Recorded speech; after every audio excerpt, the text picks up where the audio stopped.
Hello, hello tout le monde. Bonsoir, bonjour si vous nous écoutez en rediffusion. Bonjour si vous nous écoutez en direct, mais au Québec. Mon nom, c'est Olivia et je vous souhaite à tous et à toutes la bienvenue. Et aujourd'hui, j'ai une joie particulière d'être là avec mon ami Christian Duval. Je ne sais pas si vous le connaissez. Pour ceux qui ne le connaissent pas, euh, vous allez le connaître, vous allez le découvrir.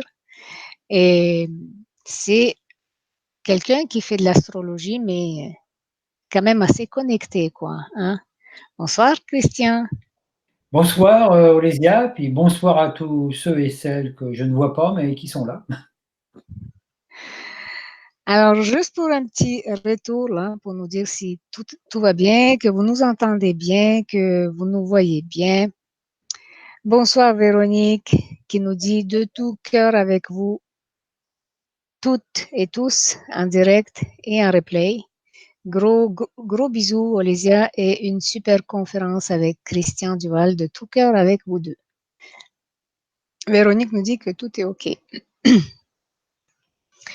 Eh bien, je pense qu'on peut attendre encore 2-3 minutes là, avant de commencer, le temps de laisser les gens se connecter un petit peu. Qu'est-ce que tu en penses, Ah oui, oui, il y a Christian? no problème, no problème. Eh oui. Alors, Je vais en profiter pour prendre un livre, tiens, de l'astrologie. et en attendant que tout le monde se connecte, vous pouvez avoir dans le descriptif de la vidéo, vous avez tous les liens pour contacter Christian. Moi, je vais partager mon témoignage avec Christian, que j'ai fait en tout cas, pour commencer, hein, et après je te laisse Ah oui, vas-y. te lancer. J'ai eu la chance d'avoir un, un, comment je peux dire, un thème qui m'a fait, un thème astral, hein, c'est ce qu'il fait. Il fait des thèmes astrales, Christian. Et j'ai eu la chance d'avoir mon thème. Et je peux vous assurer que personnellement, ça m'a beaucoup, beaucoup, beaucoup aidé. Dans le sens que c'est, comment je peux dire, ça me confirme qui je suis, je sais déjà ce qui je suis, mais bien entendu, on ne sait jamais à 100%. Donc, tout ce que je sais, c'est que je vis l'instant présent et à chaque instant présent, j'essaie d'être ce qui je suis et d'écouter mon cœur et d'agir en fonction de ça. Et Christian, il m'a juste confirmé. Mais c'est énorme. Quand je dis juste, c'est pas le bon mot. Le mot juste, je voulais dire dans la justesse. Il m'a confirmé dans la justesse de ce que je suis, de ce que je fais, ce pourquoi je fais. Et je peux vous assurer que ça m'a encore donné plus confiance en moi. Je pense que on peut jamais être sûr de soi.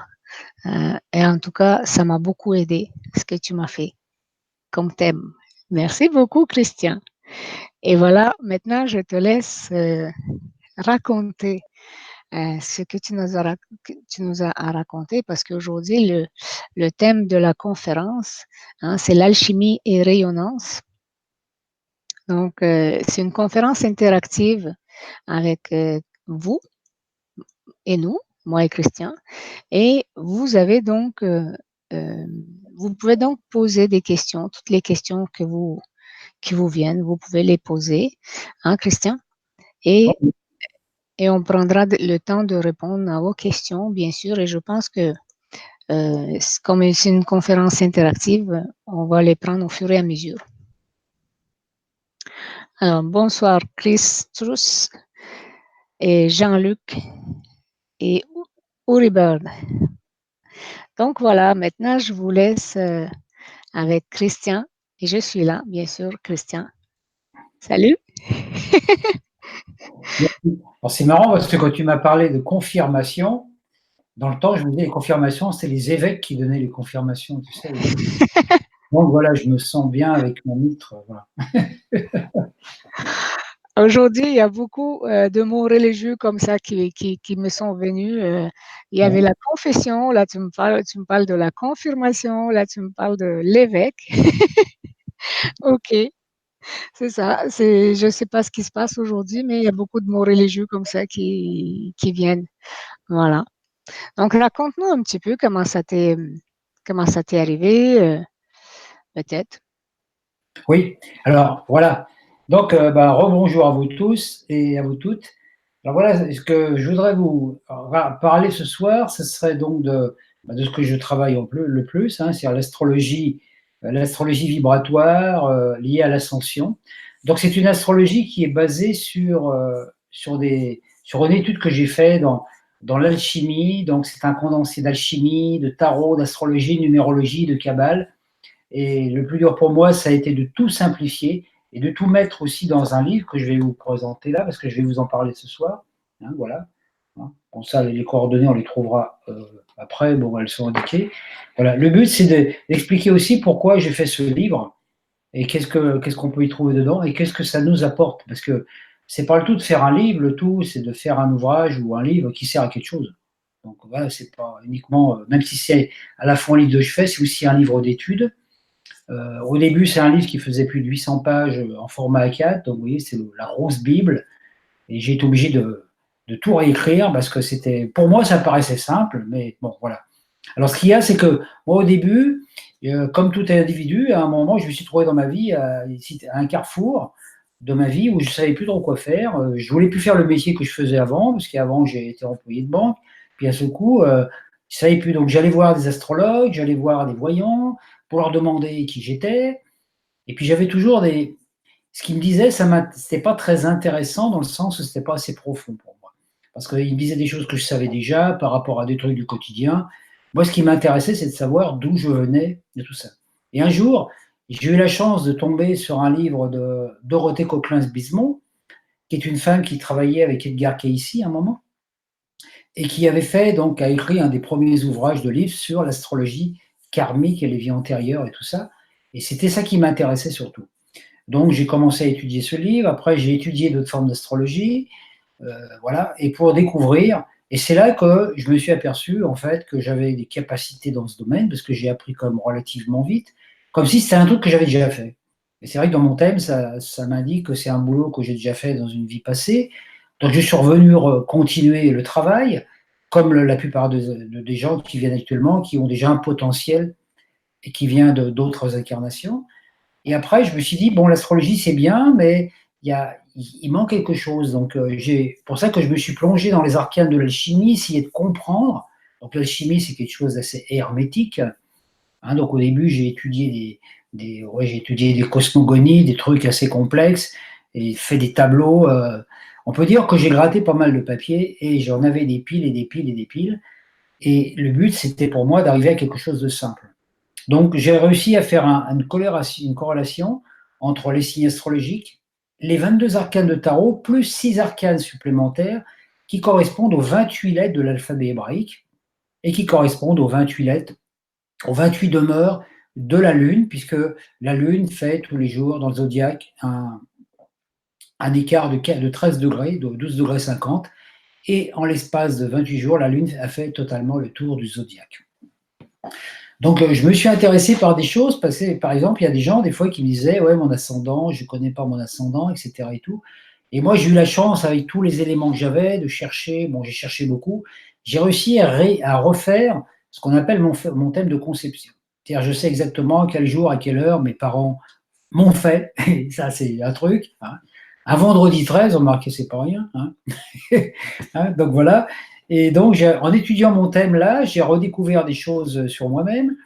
Et ça m'a permis aussi de voir que, en fait, en astrologie, l'emplacement où est la Lune, au moment où nos parents nous conçoivent, c'est l'endroit où il va y avoir notre ascendant de naissance.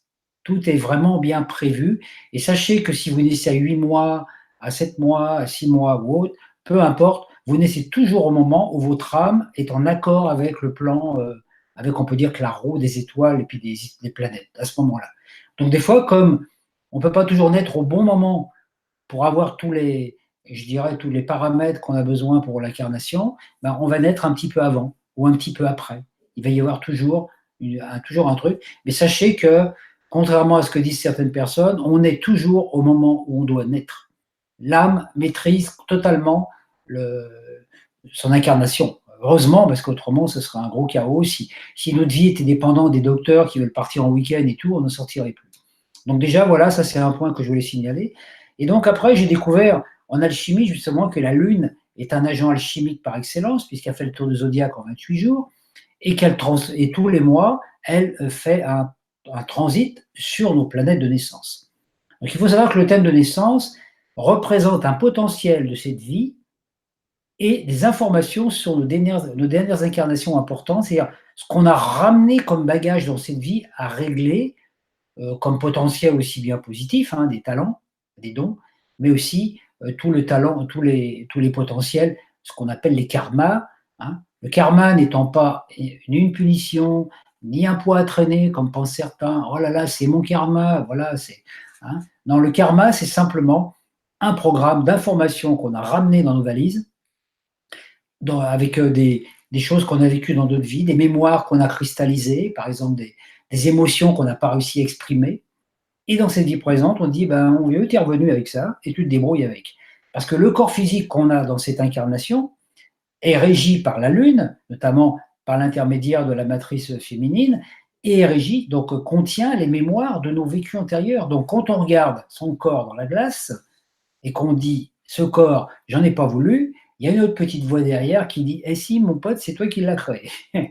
Alors, le jour qu'on se dit, bon sang, des fois on se dit, ah, je me suis pas loupé. Hein, des fois on peut se dire, ah, je me suis pas loupé ce coup-ci. Alors, et c'est sûr que tout dans notre corps va parler, va nous montrer le chemin de notre vie, ne serait-ce que la forme de nos mains. Hein. On a des mains petites, des mains longues, ou des grosses mains patues, bon, ou un corps petit, trapu, un corps musclé, un corps svelte. Tout ça dit pourquoi, en effet. Donc, souvent, on a tendance à lutter. Hein. Moi, je sais que dans ma vie, j'ai voulu faire beaucoup de sport parce que je voulais être super baraqué, Conan. Voilà, je voulais vraiment Schwarzenegger, là. En fait, j'ai tiré sur des élastiques pendant des années. J'ai fait tout un tas de travail sur moi, physiquement, et je ne prenais pas un gramme de muscle. Et c'est comme ça qu'un jour, je suis tombé sur le livre d'un culturiste qui, lui, travaillait l'auto-hypnose. C'est-à-dire qu'il se mettait en état de méditation, un peu comme la sophrologie, et il s'imaginait, voilà. Et la première expérience que j'ai faite, c'est que je me suis allongé, je suis rentré dans mon corps et je m'amusais à visiter mes organes. Je parlais à mon foie, je parlais à mes poumons, à mes trucs. Et je me suis aperçu qu'en fait, ça répondait. Donc je me suis dit, tiens, il y a un truc intéressant là, quand même, voilà, de travail intérieur. Et c'est après, en étudiant les arcanes de l'alchimie et du tarot, que j'ai réussi à faire toute cette corrélation entre ces choses. Et je me suis dit, tiens, ça serait bien de mettre ça, disons, au service des autres, parce que je me suis aperçu que les personnes qui me consultent, souvent, il y a des gens qui sont soit empêtrés dans leur mémoire karmique, soit qu'ils ont comment je veux dire, on peut rappeler ça des blessures par rapport à ça, ou ils ont l'impression d'avoir fait mal, que le bon Dieu les a mis là pour les punir parce qu'ils ont fauté, etc. Hein. Le karma a une connotation un peu négative. Alors sachez que le karma, c'est en fait en relation avec l'Ancien Testament, hein, la loi du talion, hein, œil pour œil, dent pour dent. Il y a une époque, l'humanité vivait le karma, c'est-à-dire qu'à chaque incarnation, on venait subir ce qu'on avait fait subir aux autres. Et puis on s'est enfermé comme ça de vie en vie dans des incarnations. Hein, ça a commencé déjà avec l'Égypte, après ça s'est manifesté, ça a été justement à l'époque de Moïse et tout ça, où il y a eu cette installation de la loi du karma, donc avec une espèce de souffrance. Et comme ce peuple-là où est né Jésus, justement, est un peuple qui était bien enfermé dans des dogmes, il a fallu que Jésus vienne dans ce peuple pour apporter un message, pour dire, hé les gars, maintenant, on peut pardonner. Donc, ça a été, tout l'enseignement de Jésus a été un passage de l'Ancien Testament au Nouveau Testament. Nouveau Testament, c'est capacité de pardonner, capacité d'oublier. On n'est pas obligé de revivre toutes les problématiques qu'on a vécues dans d'autres vies, de souffrir, parce que plus on essayait de sortir du karma, plus on s'y enfermait. Par exemple, si dans une vie vous n'êtes pas sympa avec vos enfants, que vous êtes un peu tyran, vous allez attirer dans la vie suivante un père tyran qui va vous tyranniser. Et vous allez reproduire le schéma avec vos enfants et vous n'en sortez jamais. Hein. C'est un petit peu le cercle vicieux. Tandis que là, on disait, oui, mais il y a un moment, on peut prendre du recul et se dire, ah bah tiens, j'ai plus envie de vivre ça. J'ai envie de, moi j'ai envie de pardonner, etc. Donc le pardon, c'est un outil extraordinaire qui nous a été donné par Jésus, un outil qui n'est pas toujours bien compris, parce que le pardon ne suffit pas au niveau du mental, hein, il faut que ça soit ressenti dans les cellules. Hein. Quand on pardonne à quelqu'un, quand on le rencontre après, on doit vraiment, au moment du contact avec la personne, c'est là qu'on voit si on a pardonné ou pas. Et souvent, on dit oh, j'ai pardonné, puis quand on voit la personne, on sent qu'à l'intérieur, il y a quelque chose qui dit bah non, t'as pas pardonné parce que tu as envie de lui foutre une claque. Hein. Voilà, un truc comme ça. Voilà.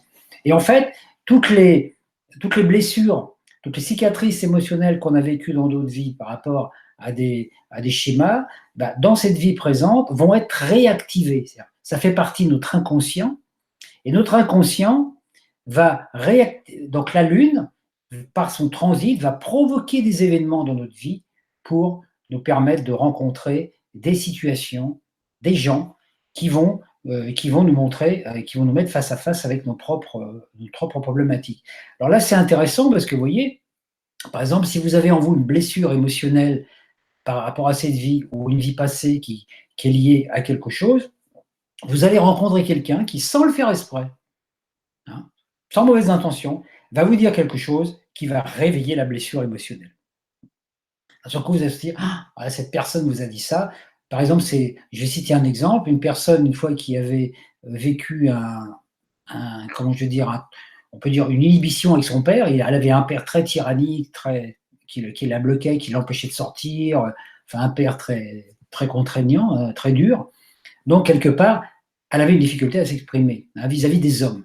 Dans sa vie, elle a rencontré, après elle s'est mariée, elle a quitté son père, elle a rencontré des hommes identiques. Sans arrêt, elle a rencontré des hommes, et un jour, elle me dit, mais je ne comprends pas, sur la Terre, je rencontre que des hommes tyranniques, dominateurs, etc. Elle dit, moi, je voudrais un homme gentil, etc., tout ça. Ben non. Et en fait, donc une fois, elle a rencontré une personne, et à chaque fois qu'un de ces hommes se manifestait ou disait quelque chose, ça lui rappelait son traumatisme avec son père. Elle se disait, donc ça cristallisait l'information que son père lui avait mis en elle, dans le sens où, voilà, avec toutes ces inhibitions. Alors, à un moment, elle se posait la question et naturellement, elle en voulait aux gens qui réveillaient ces cicatrices. Alors que moi, je lui ai dit, quand tu rencontres une personne qui te réveille une cicatrice, comme ça, une douleur, c'est parce qu'elle te montre en fait que la blessure n'est pas guérie en toi. Et en fait, cette femme, elle devait faire un travail de pardon et en fait, elle se posait la question après, oui, mais comment faire avec les hommes? Et qu'en fait, tant qu'elle subissait, tant qu'elle rencontrait des hommes dont elle avait l'impression que ces hommes étaient dominateurs, en fait, ils n'étaient pas dominateurs. C'est elle qui, par son comportement, sans s'en rendre compte inconsciemment, les obligeait à jouer ce rôle. Donc, ils jouaient le rôle. Donc, et pourquoi ils étaient là? Parce que juste, je lui ai dit, tu peux t'en débarrasser le jour où, quand tu vas te retrouver face à un homme qui va vouloir te dominer, ou tu vas dans une situation où tu diras, bon, c'est fini mon coco, maintenant, moi, je suis adulte, ce que tu me dis, ça ne m'intéresse pas. Le jour où tu t'affirmeras face à un homme, doucement, simplement, mais tu t'affirmeras, tu rencontreras plus d'hommes dominateurs. Et c'est ce qui permet de nettoyer. Donc, à chaque fois qu'on a quelque chose en nous qui n'est pas nettoyé, hein, c'est le principe de l'alchimie, automatiquement, on rencontre des situations miroirs à l'extérieur qui nous obligent à le faire. Et quand on n'a pas réglé le problème, puisque la Lune fait le tour du zodiaque tous les mois, bah, tous les mois, les problèmes sont résurgents, c'est-à-dire des fois, on revit sans arrêt en boucle les mêmes problèmes, tant qu'on ne les a pas réglés. Mais ce n'est pas pour notre mal, c'est pour nous dire, hey, t'as vu, Coco, t'as encore ce truc à régler, donc ce coup-ci, voilà. Donc dès l'instant qu'on est en situation, comment régler le problème, on peut dire le problème qu'on peut avoir, que ce soit la blessure émotionnelle ou autre. On ne peut la régler qu'au moment de l'action, c'est ce qu'on appelle le présent, dans le présent. C'est-à-dire au moment où une personne me dit quelque chose qui va me toucher dans mon amour-propre, dans mon ego par exemple, c'est à ce moment-là que je vais soit réagir par rapport à des vieilles mémoires, hein, parce que ça me rappelle ce que papa m'a dit, etc. Soit je vais agir, c'est-à-dire je vais être conscient et je vais dire non. Donc je ne vais plus être dans la réaction. Réaction, ça vient du passé. Hein, et tandis que là, je vais être dans une action. Donc je vais dire, bon, ben voilà, tu m'as dit quelque chose. Alors le but après, c'est d'arriver, vous savez, quand on parle des offenses, hein, pardonnez-nous nos offenses comme nous pardonnons à ceux qui nous ont offensés. C'est très difficile des fois de pardonner à des gens. Hein. Mais le tout, c'est d'arriver un jour, et ça c'est le summum, c'est le travail alchimique à faire, arriver un jour à ne plus être offensé par quoi que ce soit. Parce que les offenses, elles ne touchent que notre amour-propre. L'amour-propre, c'est l'ego. Donc, alors, arriver un jour, vous voyez, où on peut vous dire ce que vous voulez, ce qu'on veut sur vous, hein, on peut vous dire n'importe quoi, il n'y a plus rien qui vous perturbe. Ça, c'est le pied. Hein. Moi, j'ai travaillé toute ma vie pour là-dessus. Donc, je dis, bon, voilà. Alors, des fois, naturellement, moi, j'ai mis des intentions dans ma vie. Et à chaque fois qu'une personne va dire quelque chose qui peut me blesser, hop, j'observe et je me dis, ah, bah non, tiens, ça ne fait pas partie de ce que j'ai voulu, de ce que je veux. Donc, je revois, je renvoie, je ne veux pas. Donc, voilà. Donc, alors, vous voyez, dans un thème astrologique, vous avez le soleil. En alchimie, vous avez ce qu'on appelle la pierre philosophale, ou l'or philosophal. Alors, l'or philosophal, c'est quelque chose d'extraordinaire, parce que c'est une substance éthérée, voilà, qui permet de transmuter toute chose en or. Imaginez si vous avez un peu de poudre philosophale chez vous, vous jetez de l'or, hein, vous jetez ça, hop, vous transformez tout, votre nourriture et tout en or. Bon, ça peut être un peu indigeste, hein, mais c'est comme ça, hein, cette capacité de tout transformer. Un être comme Jésus a été une pierre philosophale incarnée. Tout ce qui rentre en contact avec son aura, qui portait des vibrations auriques d'or, était transmuté. Les gens, ils passaient à côté de Jésus, d'un seul coup, ils recevaient une information, une nouvelle information qui leur permettait de changer les paradigmes qu'ils avaient en eux. Donc la pierre philosophale est un élément qui transmute le corps cellulaire depuis la dualité, donc de l'inconscient, vers le conscient, et qui déclenche l'ascension vers le corps cristal et le supraconscient. Donc ça, c'est le travail à faire en nous. Et le soleil, eh ben, dans votre thème zodiacal, c'est la position de votre signe astrologique de naissance qui détermine quel genre d'essence va vous transmuter vous. La Lune, elle, est en relation avec l'ascendant. Quel que soit votre ascendant, qu'il soit Sagittaire, Capricorne, Vierge, Gémeaux, c'est quand même la Lune qui est génératrice de l'ascendant, puisque l'ascendant représente la personnalité. La personnalité générée par les mémoires de l'inconscient. Donc elle représente la trame héréditaire, le karma génétique. C'est l'argent philosophal, le corps carbone à transmuter.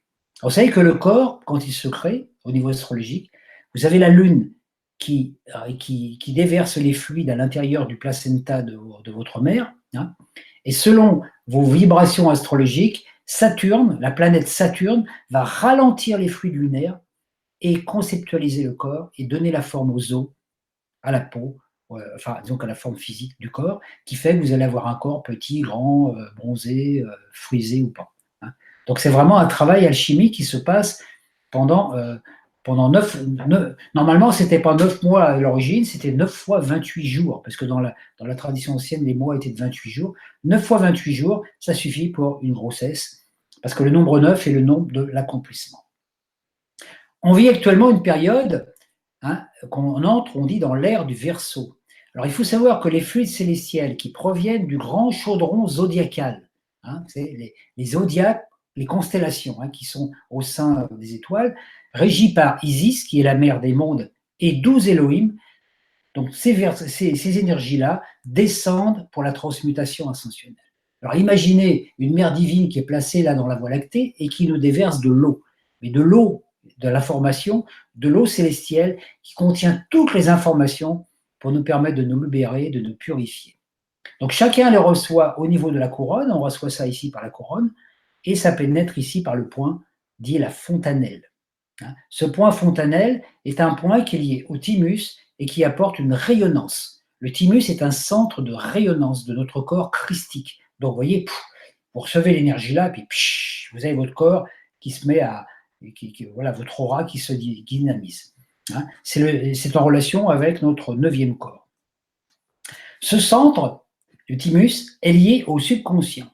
Le subconscient, c'est le domaine de l'enfant intérieur, qui régit tout le système immunitaire via cette glande.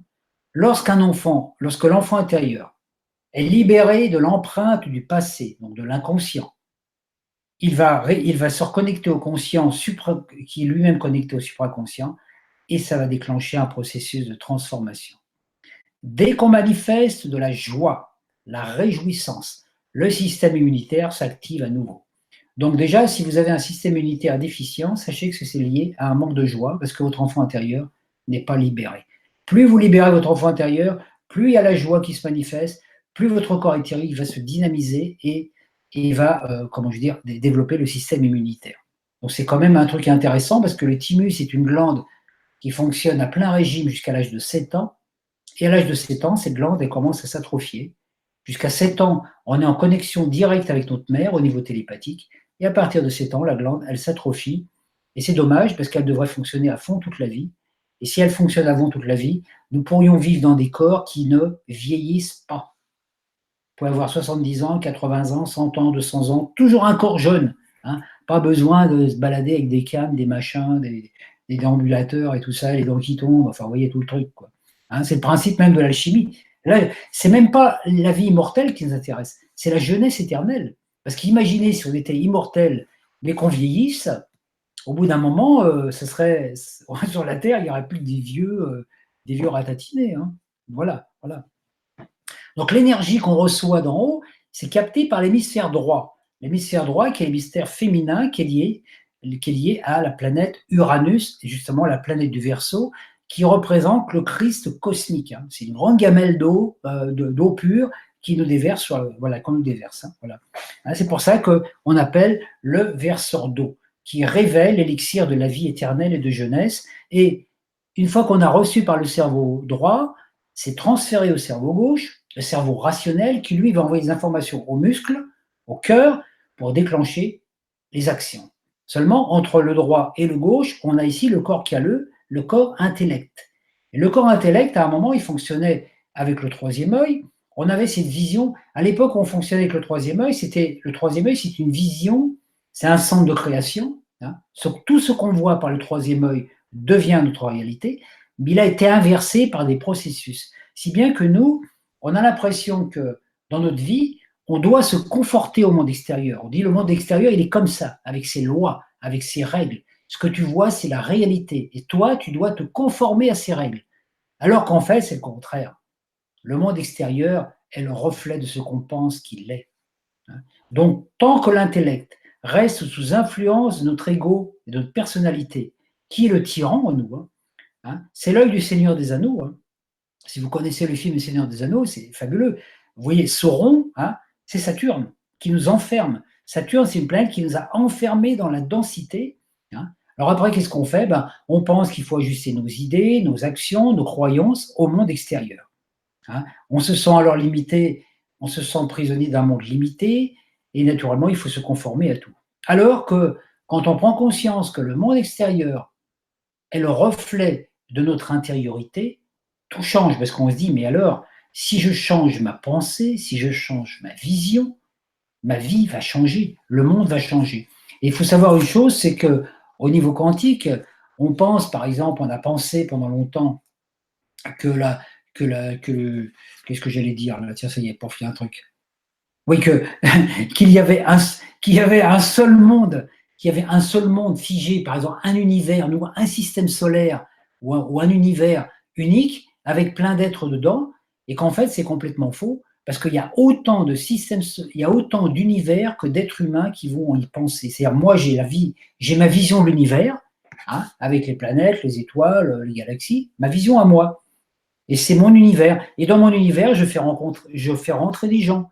Par exemple, le jour où j'ai rencontré Olésia, Olésia, elle est rentrée dans mon univers. Avant ça, elle n'existait pas. Donc, Olésia, tu existes dans mon univers comme je te perçois. Et d'autres personnes vont te percevoir autrement. Il y en a, ils vont dire, oh, elle est super gentille. D'autres, ils disent, oh là là, qu'est-ce qu'elle est pénible. Enfin, tu vois, voilà, tout ça. Il y a tout ce truc. Donc, plus tu es connu, plus il y a de gens qui te connaissent dans leur univers, et donc on est multidimensionnel. Moi, j'existe dans tous les univers, des gens qui me connaissent, et réciproquement. Donc, tant qu'il y a des gens que je ne connais pas, ils n'existent pas dans mon univers. Ils sont en potentiel, mais ils n'ont pas été reconnus par moi, donc ils n'existent pas. Et après, quand on fait rentrer quelqu'un dans son univers, dans sa vision, le tout, c'est de faire rentrer les gens qui vont nous apporter, comment je vais dire, du bien-être avec lequel on peut partager. Donc, l'idéal, c'est de ne pas laisser rentrer les indésirables, parce que malheureusement, il y en a. Hein. Donc c'est pour ça qu'on retrouve là l'importance de ce qu'on appelle le nombre 8, hein, vous savez, le nombre du karma. Vous voyez, le 8, c'est un double zéro. Hein. Le 8, c'est ce qui est à l'extérieur, hein, visible, et comme ce qui est à l'intérieur, caché. C'est la même chose. Vous voyez, c'est vraiment ce processus qu'on appelle l'infini. Donc quand on a compris que le 8, c'est ça le nombre du karma, c'est un effet miroir. Donc on peut dire qu'en astrologie, alchimie telle que j'utilise, la justice, l'arcane de la justice, qui est l'arcane 8, la justice est traduite sous un autre mot, l'harmonie. Donc vous voyez, l'harmonie parfaite, c'est-à-dire chacun récolte les fruits des semences et des idées qu'il sème. Chacun crée en lui un seigneur des anneaux, un tyran ou un bon samaritain qui va régir sa vie. Donc nous, on a plein de personnages. On a notamment ce gardien du seuil qui, lui, détermine, par exemple, ça c'est bien, ça c'est pas mal, ça je peux le manger, ça je peux pas le manger, ça je peux le faire. Tous les tabous, les croyances qu'on a, il enregistre tout et notre vie devient la résultante de ça. C'est pour ça que le travail alchimique consiste à un moment à descendre et à se retrouver face à ce tyran et lui dire, bon, c'est fini, Coco, moi je vais changer les lois, maintenant, c'est moi le chef, toi tu m'obéis. Donc on peut changer nos façons de faire, nos façons de voir. C'est tout le travail spirituel, thérapeutique qu'on fait actuellement à modifier les mémoires. L'intellect régi par l'ego nous maintient dans l'illusion. L'ego, hein, c'est comme un seigneur médiéval bien installé dans son château, il a peur, il ne veut pas changer d'idée, il ne veut surtout pas inviter des gens, parce qu'il ne croit que ce qu'il voit. Et l'ego, il rejette tout l'invisible et l'irrationnel, parce que lui, l'ego, il fonctionne que par le passé. Alors, tant que l'intellect reste sous la gouverne de l'ego, notre vision est faussée, floue, imprécise. Nous attendons des miracles de l'extérieur et nous projetons la responsabilité de nos manques et de nos problèmes sur les autres. C'est la faute à papa, c'est la faute à maman, c'est la faute au système, c'est la faute des femmes, c'est la faute des hommes, c'est la faute du climat, c'est la faute des manipulateurs, et nous perdons ainsi tout pouvoir de changer les choses.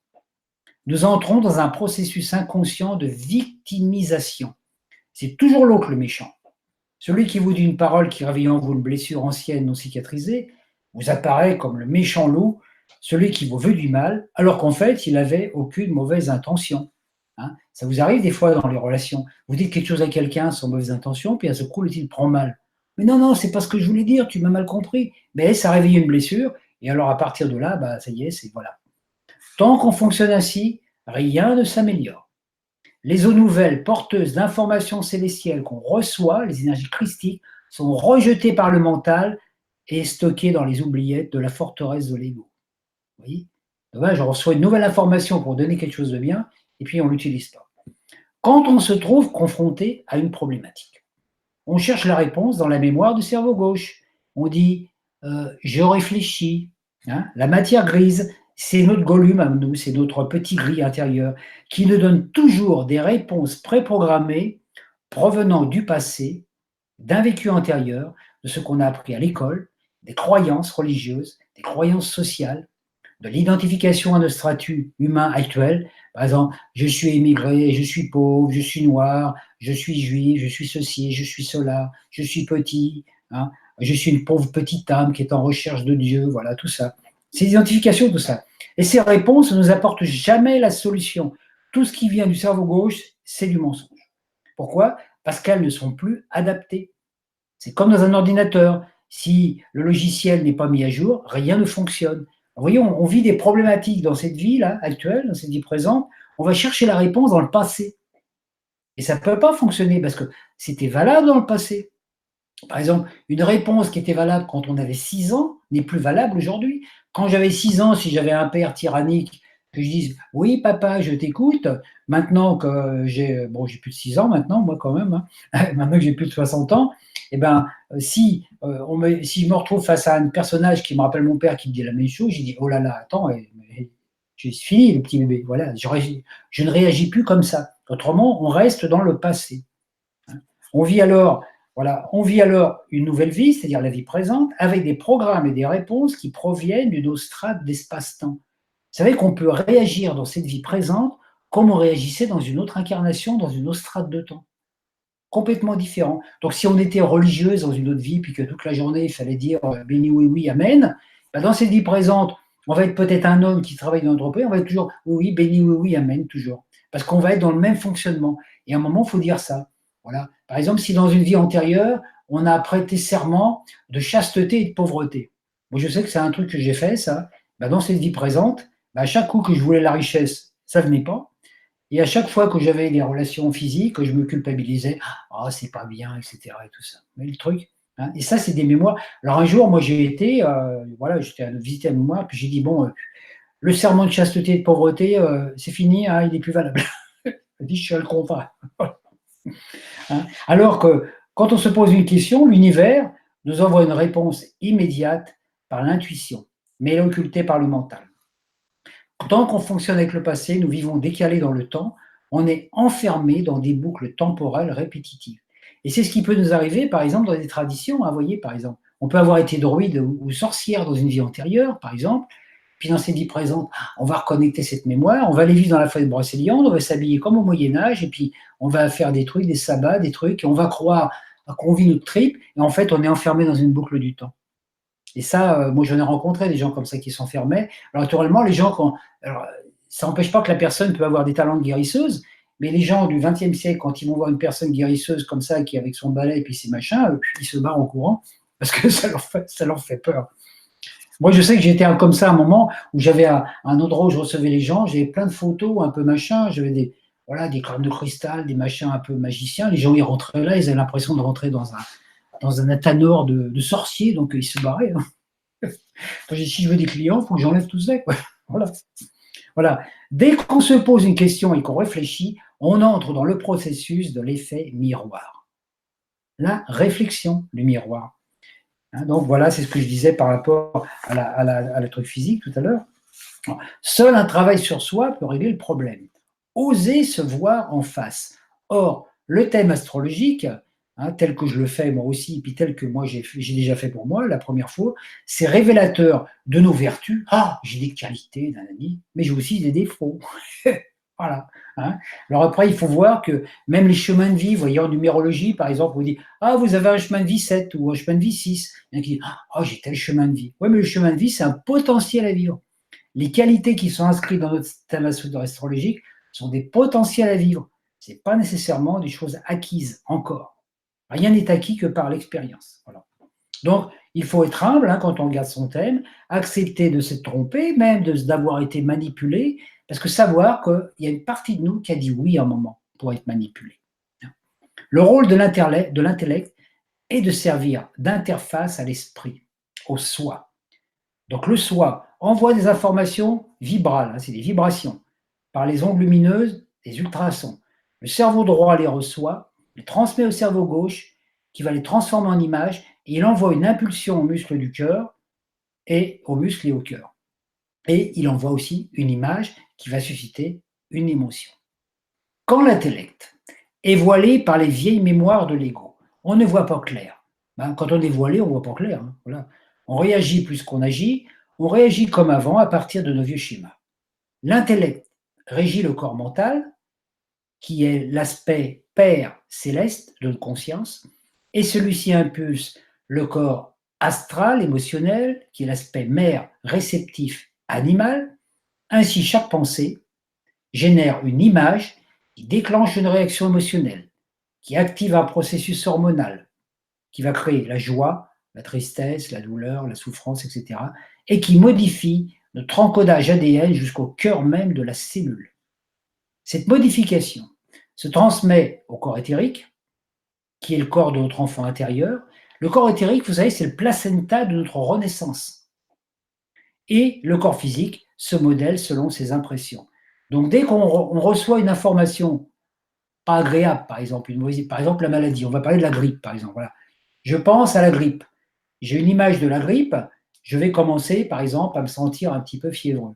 Ça va générer une émotion en moi. Je vais ressentir un peu les symptômes. Et je vais dire, oh là là, j'ai dû choper la grippe. Je vais accepter l'information, elle va descendre dans mon corps éthérique et mon corps va la manifester dans le corps physique. Comme si j'avais dit à mon corps, tu sais, j'ai envie d'attraper la grippe. À chaque fois qu'on dit je suis, tout ce qu'on pense derrière devient une réalité. Et je suis, c'est quoi? C'est la conjugaison du verbe être au présent. Et je suis, personne ne peut le dire à votre place. Donc, vous voyez, quand on rencontre quelqu'un qui est porteur du virus de la grippe, si l'autre, il va vous dire, voilà, si on pense qu'on peut attraper la grippe, on va accepter l'information, on va la vivre, on aura la grippe et puis on va dire en rentrant chez soi, oh, j'ai rencontré machin, il m'a refilé sa grippe. Et non, parce que vous avez la grippe, mais lui, il l'a encore. Donc ça prouve bien que c'est une transmission. Voilà. Hein. Donc, tant que les corps intermédiaires, le corps mental, astral, vital, sont engorgés des scores élémentaires, le corps ne peut changer. Il vieillit, et l'enfant intérieur, ne pouvant agir, déclenche des sensations de douleur qui créent des douleurs. Hein, les douleurs, hein, c'est les illusions qu'on se fait. Voilà.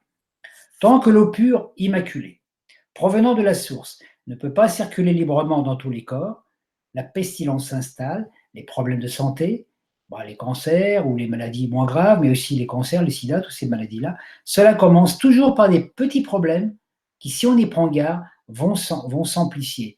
Parce que l'enfant intérieur, quand il connaît le programme de notre âme, si on ne lui donne pas la possibilité de s'exprimer, de réaliser ce pourquoi on est venu, il va commencer à tout saper. Et il faut savoir qu'un enfant intérieur fâché peut détruire un corps. Il peut créer une maladie grave, mortelle, qui fait que, puis d'un seul coup, il n'y a plus rien. Parce que l'enfant intérieur, il dit, j'ai un corps, il ne me sert à rien, il ne veut pas faire ce que je veux, donc je vais le détruire. Voilà. Hein, vous avez vu, quand un enfant il est énervé, hein, il fait un peu la même chose. Hein. Donc, quand l'énergie circule librement, quand l'eau rédemptrice nettoie les canaux et s'écoule en chantant à travers nos cellules, alors tout rentre dans l'ordre. La vie devient magique. Alors, il faut savoir que le corps est lié à l'inconscient et au monde animal. Nous sommes des esprits qui sommes rentrés dans des corps animaux. Dans la Bible, on parle de la peau de bête. Hein. Le corps a ses propres mémoires instinctives animales. Et ça, c'est très important à comprendre. Il n'obéit pas à notre conscience. Hein. Le corps n'obéit pas à notre conscience. C'est pour ça qu'on se dit, tiens, voilà, quand on a une maladie et tout, on dit je veux guérir ou je suis. On a beau penser toute la journée, je suis en bonne santé, je suis en bonne santé. Ça ne fonctionne pas parce qu'il n'obéit pas à la conscience, le corps. Il a sa conscience propre. Il a ses propres raisons d'exister. Et lui, son seul truc, c'est qu'il veut continuer à exister. Quand on veut changer d'alimentation, par exemple, il faut traiter le corps comme on traiterait un animal sauvage que l'on veut adopter. Il faut être doux, patient, lui montrer qu'on l'aime. Il ne faut pas lui donner des trucs à coups de matraque. Si on va trop vite, qu'on lui impose des frustrations, j'en parle en connaissance de cause parce que j'ai vécu le truc. Hein, voilà. Si on veut changer de régime, des contraintes, on fait des jeûnes forcés, le corps réagit. Il a peur, il se dit, mais qu'est-ce qui se passe là? Il ne me donne plus à manger, qu'est-ce qu'il me donne? Du soja? Oh, mais moi j'avais l'habitude de manger du poulet. Vous voyez, le corps, il a ses habitudes et on le dérange.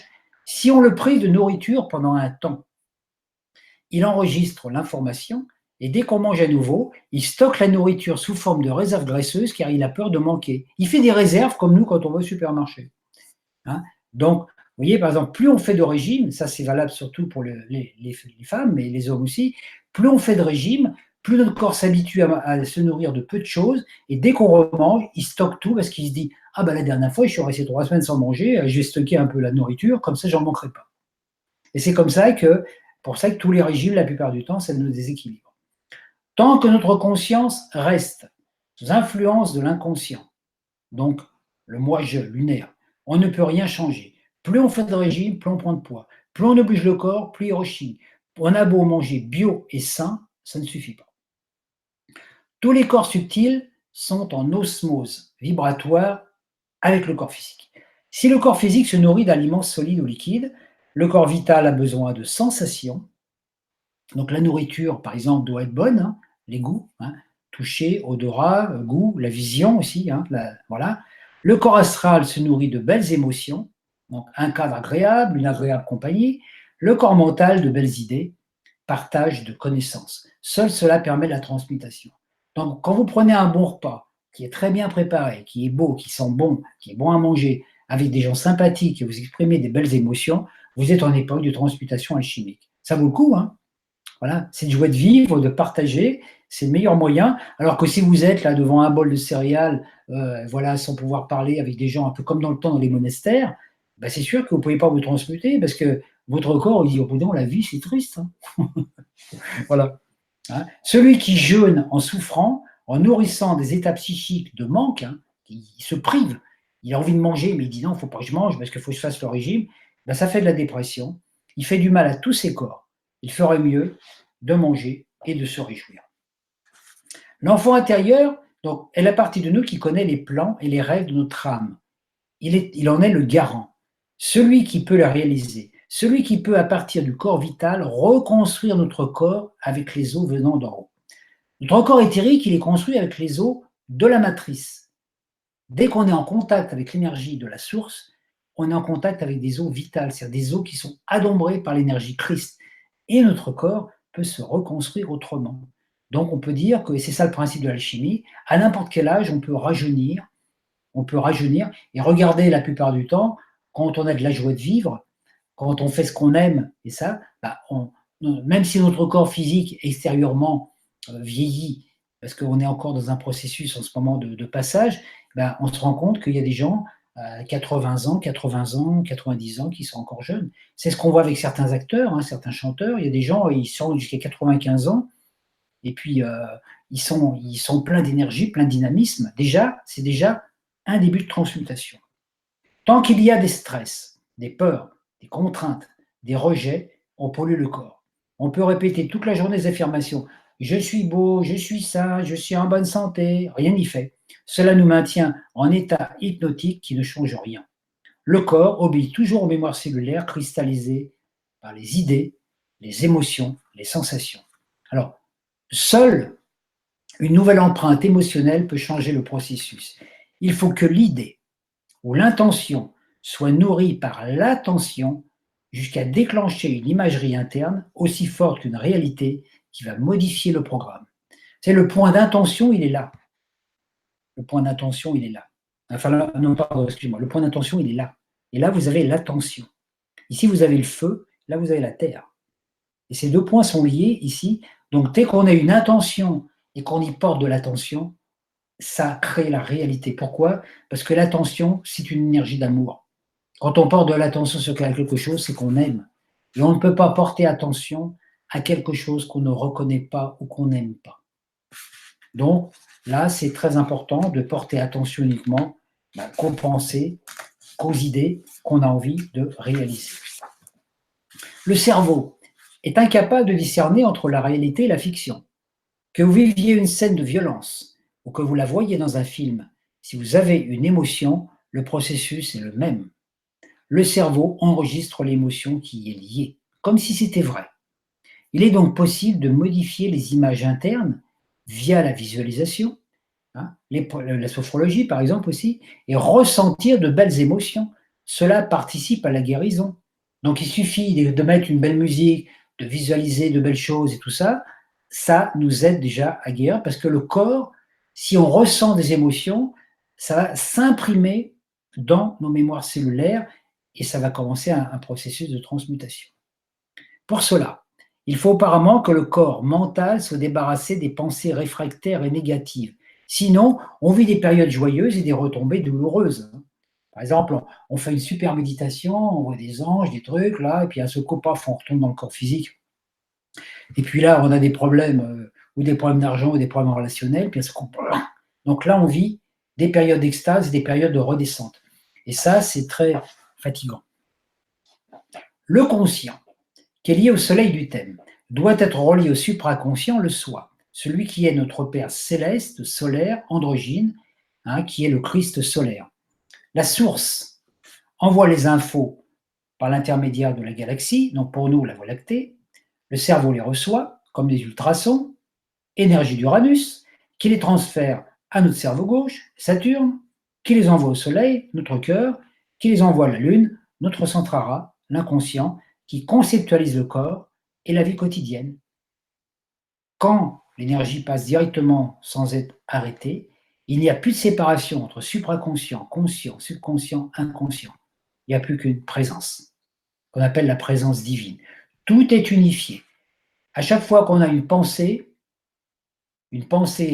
créatrice, on va ressentir l'émotion, la sensation, on va passer à l'action tout de suite.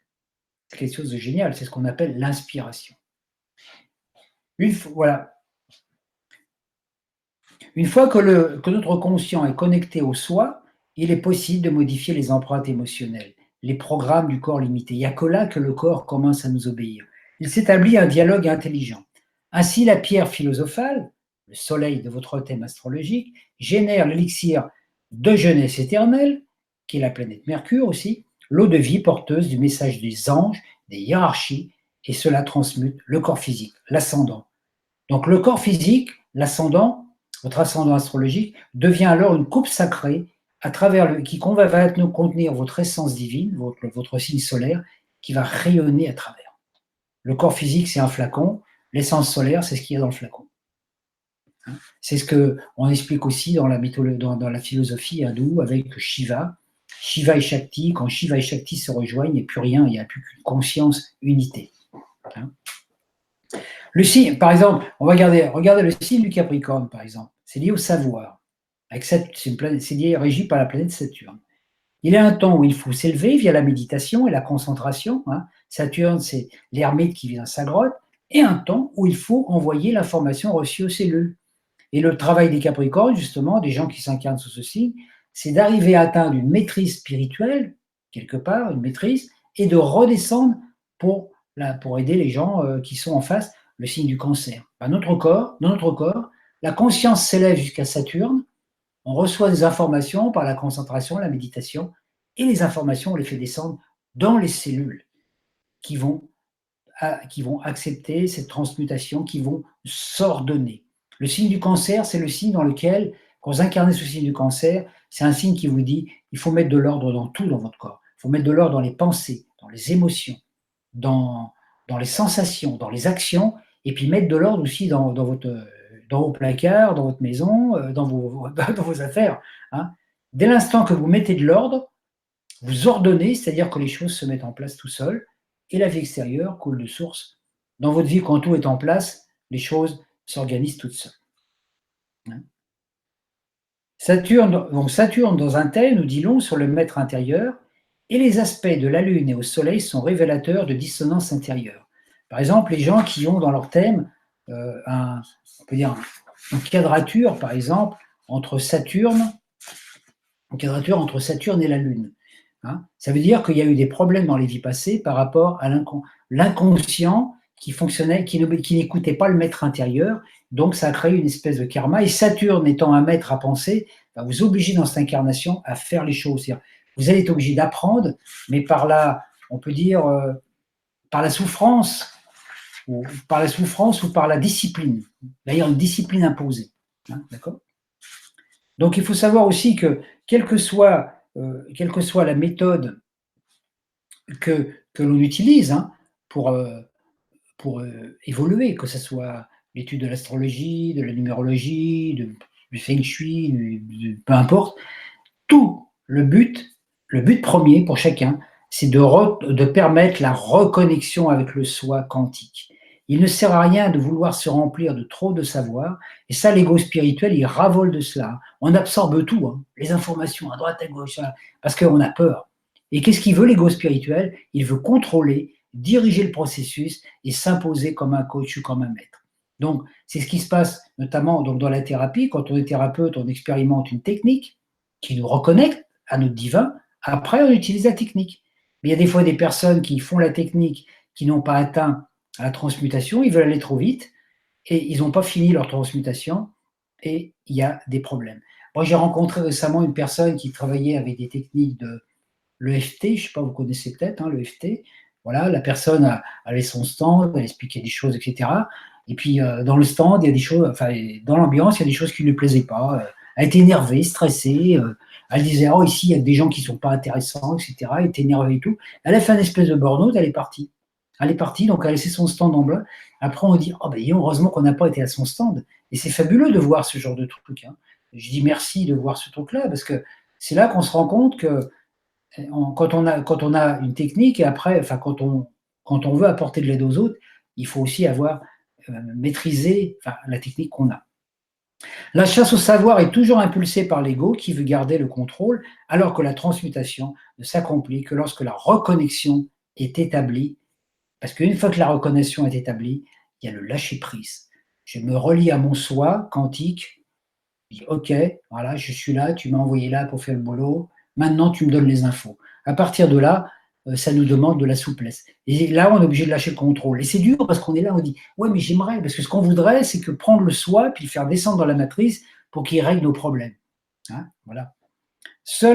Donc on peut dire que seul notre soi, c'est ce qui est bon pour nous. Alors si notre méthode passe par la rencontre avec un maître vivant, ça peut arriver qu'on rencontre un maître incarné, hein, il faut suivre son enseignement, pratiquer, ne pas se disperser ici et là en piochant tout ce qu'on trouve, lui faire totalement confiance. Quand on a un maître spirituel, même si vous dites faire des trucs qu'on ne comprend pas, il faut le faire, parce que si on a confiance en lui, il va nous mener à la maîtrise. Sinon, on va chercher à droite, à gauche, et puis on va se disperser.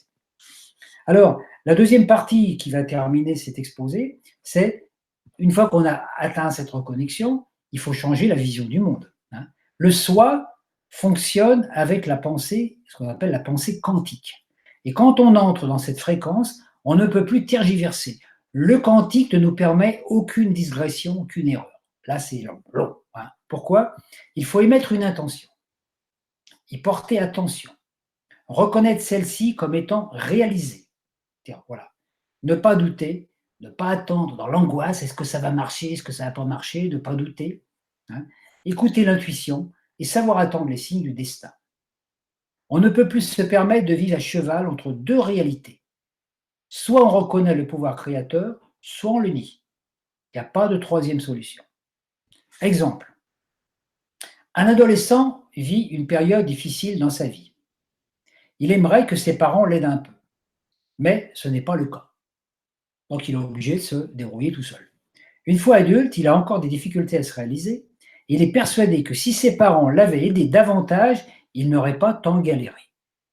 Il le reproche à ses parents, il leur en veut, hein, et quand il aimerait que ceux-ci reconnaissent leur tort en disant « Oui, excuse-nous, mon fils, on ne t'a pas aidé, on aurait pu t'aider, on a fauté, etc. Hein, » tant qu'il attend ça des parents. Mais la plupart du temps, les parents, non, veulent pas reconnaître leur tort. Découvrant la pensée quantique, cet adulte change sa façon de voir. Il commence à préciser ses intentions. Il s'y consacre, mais rien ne s'accomplit vraiment. Alors il reproche alors à ses parents leur agissement. Il dit « Je ne réussis pas dans ma vie parce que si vous m'aviez aidé quand j'étais jeune, j'aurais réussi. » Persuadé que ses parents ont une part de responsabilité dans ses problèmes actuels. Tant qu'il agit ainsi, rien ne change. Tant qu'il n'a pas accepté le fait qu'il est totalement et unique responsable de son destin et qu'il pardonne à ses parents, qu'il oublie ses griefs, qu'il n'attend plus d'une reconnaissance, rien ne change. Donc le jour où il accepte de reconnaître que ses parents ne sont pas responsables de ses problématiques, il va reprendre tout son pouvoir en lui et il va pouvoir changer. Pour ça, c'est un peu dur à avaler des fois, je reconnais. Hein. Voilà. L'adulte qui a plus de 40 ans dit « Ah, je n'ai pas réussi parce que mes parents ne m'ont pas aidé », démontre qu'il n'est pas devenu adulte et autonome, responsable de sa vie, il est resté adolescent dans sa conscience. Hein, je sais que c'est pas facile, mais bon, voilà. Cela est valable dans tous les domaines. On peut avoir subi un traumatisme d'enfance et en guérir, ou le conserver comme excuse pour ne pas grandir. Je sais que cela paraît dur à avaler, mais c'est le prix à payer. L'univers n'a que faire de nos gémissements et de nos doléances. Il nous dit « Que veux-tu » C'est tout. Après, c'est à nous de dire ce qu'on veut. Donc, l'ère du Verseau nous veut libres et autonomes. Nous recevons des infos pour poser notre intention et aussi pour dissoudre nos barrières sociales, familiales, ethniques, religieuses et puis balancer toutes ces chaînes qui nous ont enfermés. Donc, c'est notre vision intérieure qui définit notre réalité. Tant que nous n'avons pas compris le sens, nous sommes en même temps autonomes, parce que le but c'est d'être autonome, et en même temps interdépendants les uns des autres. Hein. Regardez, moi par exemple, là je suis autonome parce que je gère ma vie, mais je suis bien interdépendant, puisque si vous ne m'écoutiez pas, je ne pourrais pas parler, puis si Olésia ne m'avait pas invité, voilà. Donc on est bien interdépendants les uns des autres. Et moi j'ai travaillé récemment, j'ai reçu plein d'informations par ressenti par rapport à des expériences que j'ai vécues. Par exemple, la vision dualiste du monde nous amène à penser que les dirigeants politiques sont tous des pervers et des profiteurs. Hein, c'est ce qu'on pense. Les organismes comme la NPE, les impôts, les banques sont tous destinés à nous manipuler et à nous piquer de l'argent. Nous devons acheter une maison pour ne pas avoir à payer un loyer trop cher. nous devons tout faire nous-mêmes, le bricolage, le jardinage, leur passage, etc., etc. Et nous développons alors une idée de l'autonomie qui est complètement fausse. Parce que nous dépendons des autres. Chaque être humain choisit un métier en accord avec ses désirs. Hein, plombier, électricien, employé de banque, cuisinier, propriétaire foncier, il faut en tenir compte. Pendant toute ma vie, moi j'ai connu moult propriétaires puisque j'ai déménagé plus de 42 fois. Hein. Donc j'ai loué, à qui j'ai loué des appartements. Certes, cela a été un coût, j'aurais pu me dire à un moment, tiens, j'achète, voilà, mais comme je n'avais pas les moyens, de toute façon, mais je n'avais aucune envie de travailler à m'épuiser pour devenir propriétaire. Je préférais être dans ce système de location. Et un jour, d'abord, j'ai vu sur un camion de l'Intermarché là, pour le déménagement, il y avait écrit louez-moi. Donc j'ai dit, bah, je vais louer Dieu. Hein. Voilà, c'est un petit peu la même chose. Louez-moi, dit l'Éternel. J'ai pu cependant, moi, profiter d'appartements confortables alors que je n'avais pas le moyen de les acheter. Bon, je payais un loyer, d'accord. Récemment, donc maintenant, hein, aujourd'hui, hein, c'est là que la réflexion est vue, et j'ai eu l'occasion de ménager dans une maison neuve, en location, ouais, voilà, hein. Les propriétaires sont des gens charmants, et ont choisi d'acheter cette maison comme un placement. Donc je peux jouer à une maison très agréable, et au lieu de râler sur le prix de loyer, je me dis ainsi que je participe au bien-être des autres, car grâce à mon loyer, ces gens peuvent réaliser leur rêve qui était de posséder une maison. Vous voyez comme quoi il y a une interaction sans arrêt. Alors si je râle, hein, voilà, après je peux me dire, je veux être propriétaire. Moi je me suis rendu compte que des fois il y a des gens qui veulent être propriétaires, et à notre époque c'est très difficile d'être propriétaire parce que ça coûte très cher. Cela est valable pour tout. Alors, il y a des gens qui passent des années à se perfectionner dans un métier qu'ils aiment et se trouvent au chômage que personne ne fait appel à leurs compétences. On peut tout faire soi-même, dit Monsieur Bricolage, hein, mais tout est plus ou moins bien fait. Hein. Moi, j'ai pu le constater. Hein, voilà, voilà. Moi, j'ai connu une personne qui avait un magasin de tissus. Elle était décoratrice d'intérieur. Elle adorait son métier. Mais alors, le ménage et la cuisine, ce n'était pas son truc. Hein. Elle n'aimait pas, elle avait des enfants et tout, mais elle ne voulait pas le faire. Qu'est-ce qu'elle a fait? Elle a embauché une femme de ménage portugaise qui adorait son boulot. Elle l'a très bien payée, elle la traitait très bien, tout le monde était content. Voilà. Vous voyez, donc en fait, tout dépend de la façon qu'on a de considérer les gens. On peut avoir une femme de ménage ou une femme de service, mais on ne va pas la dénigrer pour cela. On lui donne la possibilité, si on a les moyens, de faire un métier pour lequel qu'elle a choisi. Hein. Et vous voyez, ça a été aussi le cas notamment pour les Noirs à l'époque de la guerre de sécession. Il y a des Noirs qui étaient maltraités, c'est vrai, hein, et c'est malheureux. Par contre, il y a des Noirs esclaves qui étaient bien traités par des gens. Et quand on leur a dit, vous êtes libérés de l'esclavagisme, vous pouvez partir, quitter vos patrons, il y en a la plupart qui ne voulaient pas partir parce qu'ils étaient trop bien. Et on les a obligés à partir. Du coup, ils se sont retrouvés sur les routes sans rien, alors qu'avant, ils avaient une certaine forme de confort. Vous voyez, comme quoi, des fois, il faut savoir élargir sa vision. Hein. Donc moi, depuis de nombreuses années, j'ai décidé de changer ma vision du monde. Je privilégie le bien partout où je vais, et je peux vous assurer que partout où je passe, je rencontre que des gens sympas, là où on me dit qu'il y avait des gens qui ne sont pas sympas. J'ai vécu une expérience, notamment au Québec, dans un restaurant où il y avait un cuisinier qui était pas du tout, enfin qui était un peu nerveux, et dès qu'on posait des affaires sur sa table, il avait tendance à balancer les couteaux, les affaires un peu dans tous les sens. Donc j'ai vu des couteaux qui volaient, des trucs, parce qu'il était un peu speed. Et puis moi, je devais aller souvent à côté de sa table parce qu'il était à côté de l'évier où on lavait les gamelles. Et moi, j'ai dit, à un moment, j'ai pris une décision. J'ai dit non, à ce type-là, moi, je vais en faire. Je veux pas vivre ce conflit avec lui. Je lui ai envoyé une pensée et tout. Et quand j'ai été vers lui, j'étais sympathique avec lui. Je lui ai parlé. J'ai dit, moi, excuse-moi, voilà, j'ai été poli, on peut dire. Il m'a autorisé à mettre les affaires sur sa table, tout ça. Et puis petit à petit, on a sympathisé, si bien qu'au bout de 15 jours, j'allais boire le café avec lui. Donc il était sympa avec moi. Et bien, il était toujours aussi horrible avec les autres. Et les autres, ils m'ont dit à un moment, mais comment tu fais? Pourquoi ils s'entendent bien avec toi? Ben, j'ai simplement, j'ai décidé que moi, j'avais envie d'avoir une bonne relation avec lui. Et ça a changé. Donc après, les autres pouvaient faire pareil. Et vous voyez comme quoi on peut. Et moi, j'ai été étonné parce que dans l'expérience de ma vie, après, bon, que quand j'allais à la banque, récemment j'étais à la banque, que ce soit le boulanger, le facteur, le releveur du compteur d'électricité qui est venu il n'y a pas très longtemps, je tombe que sur des gens qui ont envie de parler, des gens sympathiques, etc. Hein. Même les douaniers. J'ai rencontré un monsieur qui était douanier, qui est devenu un ami et qui faisait du théâtre avec moi. Donc je me dis, tiens, il y a des gens super gentils sur la Terre. Je sais bien qu'il y a des gens pas sympas, hein, je ne le dis pas. Mais ces gens-là, ben, c'est comme si ma vision de l'univers m'amenait à ne pas les rencontrer. Hein. Tout ça, c'est parce qu'en moi, j'ai décidé de créer mon monde comme cela. Alors c'est vrai que je suis vigilant, parce que des fois, ça m'arrive aussi de râler. Alors quand on est comme ça, vous savez, hein, on dit ah tout le monde il est beau, tous les gentils. Moi je dis pas tout le monde il est beau, tout le monde il est gentil. Hein. Moi quand même des fois ça perturbe un peu ma compagne parce que moi je suis parisien d'origine, donc quand on fait des trucs en voiture, je m'exprime. Hein. Quand il y a un mec qui me fait un coup de poisson en voiture, je dis oh quel con, je le dis, j'avoue. Hein. Et puis le mec, il passe, et ça y est, c'est fini. Il est parti. J'ai pas toute la journée pensé, oh là là, ce con. Non, c'est pas ça. Mais on a le droit d'exprimer des choses comme ça. Il y a des choses qu'on a le droit de faire des fois. On a le droit de tout faire. Le tout, c'est de ne pas garder de rancune par rapport à ça. Alors moi, pendant des années, par exemple, j'ai tenu un magasin Viclair, et après, à un moment, je rejetais les grands magasins bio, type Leclerc et tout ça, qui vendaient du bio, parce qu'on disait, ouais, c'est du bio dégueulasse, etc. C'est vrai que les normes bio des grands magasins ne sont pas les mêmes. Par contre, j'ai eu l'occasion, moi, où j'habite ici, en Bretagne, d'aller dans un magasin Leclerc. Ils ont fait un magasin Leclerc le plus beau de France, hein, quand même. Hein, c'est quand même, hein, parce que M. Leclerc, il habite ici. Donc, un magasin, on rentre là-dedans, on se croit un aéroport. Ah, si vous venez en Bretagne, je vous y emmènerai vers sur un magasin. Ah, c'est vraiment le truc. C'est vraiment, il est très beau. Et il y a énormément de produits bio. C'est vachement. On se croise dans un magasin bio tellement il y a de trucs. Hein. Et j'ai regardé les produits bio, leur provenance. Ben, la plupart des produits bio qui viennent, c'est des produits qui viennent de Bretagne, les mêmes que je retrouve à la bio. Alors je me dis, c'est vrai que ça fait une concurrence au Biocop.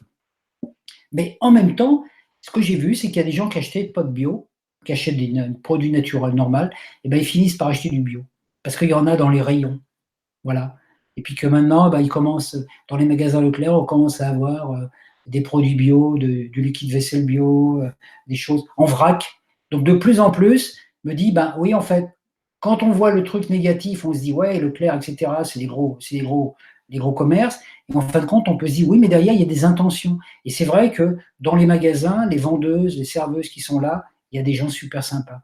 Et il y a partout des gens super sympas mais il faut changer parfois notre vision des choses. Et moi, j'ai vécu une dernière expérience que je vais vous raconter rapidement, parce que je ne vais pas prendre trop de temps non plus. Moi, j'étais antimilitariste et tout, enfin, l'armée, tout ça, les gendarmes, je n'aimais pas. Et je me suis retrouvé à un moment dans ma vie, je faisais déjà de l'astrologie depuis des années, mais j'avais un petit peu des difficultés au niveau de l'argent. J'étais obligé de travailler. J'étais à l'NPE, on m'a trouvé un travail dans une caserne de police. Je travaillais dans une caserne de police à Nice et j'avais les cheveux très longs à l'époque, une grande barbe. Je travaillais dans cette caserne de police avec des policiers toute la journée. J'ai trouvé des gens sympathiques. Franchement, on a eu des super rapports et j'ai compris comment ce qu'ils pouvaient vivre ces gens. Et le commissaire de police, qui était un monsieur très craint, hein, le commissaire de police de la ville de Nice, qui était quelqu'un, tout le monde flippait devant lui. Moi, comme j'avais rien, j'attendais rien de lui parce que j'avais juste un contrat d'un an. Ben, il était super sympa avec moi et j'ai trouvé que il y a des gens sympas partout. Donc des fois, il faut gratter un peu pour trouver la bonté en chacun. Mais je pense que ça fait partie de la nouvelle conscience, vous voyez. Alors, bon, je vous parlais des magasins Leclerc. Alors, vous savez, comme le ciel, il nous écoute pas mal, comme moi, j'achète quand même pas mal de produits bio, j'ai remarqué hier qu'ils sont en train de construire une coop bio à côté de chez moi. C'est pas mal quand même, hein, le truc. Donc, on ne peut pas changer le monde, mais on peut changer sa vision du monde et celle-ci modifie notre réalité. Donc, si on voit l'enfer, la manipulation, on l'attire. Si on voit le paradis, on participe à le créer. Hein, donc, voilà. Je sais que ce n'est pas le cas pour tout le monde. Hein. Certains vivent des périodes de galère en tout genre, car quelque chose en eux a dit oui un jour dans leur inconscient. Il ne s'agit pas de le laisser végéter ou de se débrouiller, mais à changer leur vision du monde, à sortir de cette dualité qui nous fait croire que le paradis est ailleurs et l'enfer ici. C'est cela l'illusion. Nous avons tous été créés pour vivre une belle vie, témoigner de l'un, et cela demande des efforts. Ainsi, à chaque fois que nous sortons notre porte-monnaie pour acheter quelque chose, nous pouvons penser à ceux qui ont œuvré pour les fabriquer, à tous ceux qui construisent les routes, entretiennent les éboueurs, les égoutiers, les fonctionnaires, ceux qui font des films, des vidéos que l'on télécharge sur Internet. C'est la nouvelle conscience à installer ici-bas, à être reconnaissant de tout ce que nous offre la vie. Et je terminerai mon propos là-dessus. Merci de m'avoir écouté. Eh bien, qu'est-ce que c'était passionnant? Tu es passionné parce que tu transmets, parce que tu es, et ça se ressent. Et moi, j'ai appris plein de choses aujourd'hui, ben, notamment tout ce qui est l'astrologie, bien sûr. Tu sais, une fois, il y a un astrologue qui a dit à Christophe, qui a regardé un peu son, euh, c'est pas son thème, hein, je sais pas si ça s'appelle son thème, c'est pas le thème de la naissance, mais dernièrement, ce qui s'est passé, elle a dit, oula, tel mois-là, ça a dû être très, très difficile pour toi. Il s'est passé sûrement quelque chose. Tu as dû péter un plomb. Ça devait pas être quelque chose d'à peu près, hein. Et il a dit, effectivement, c'était le mois très, très, où j'ai pété le plomb, mais tout le temps, hein. Il dit, il fallait pas tomber sur moi. Elle a dit, ben, effectivement, il y avait telle planète, je sais plus c'était quoi la planète. Comme quoi, il y a des choses comment je pourrais dire? Il y a des choses que on peut pas éviter. Oui, parce que c'est ça, parce que moi, tu sais, j'ai fait de l'astrologie pendant des années avec un monsieur qui avait une entreprise et j'avais fait le thème astrologie de son entreprise. Donc le jour de la création de l'entreprise. J'ai suivi pendant des années son entreprise et les années où il y avait des risques de faillite et tout, c'est déterminé dedans. Et j'ai vu des thèmes aussi d'astrologie qui étaient faits sur des immeubles.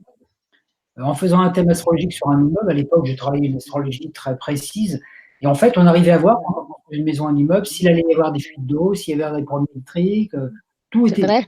comme dans le temps, on faisait avec les bateaux, hein, quand on construisait un bateau, ou les Ah, Égyptiens oui. construisaient des pyramides et tout, ils faisaient très attention à ça. Donc moi, je peux affirmer que l'astrologie, c'est une science exacte.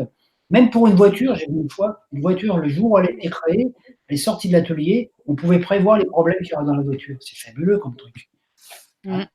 Donc après, bon, même quand on fait des rencontres, on peut. Hein, moi, je sais que j'ai vécu des trucs, bon, pas toujours très faciles au niveau de relationnel, affectif, mais à chaque fois que je rencontrais une compagne et que je regardais son thème, je disais, oh là là, ça va pas être facile, mais bon. Mais comme je suis un peu kamikaze, je me dis, bon, je vais dépasser ça.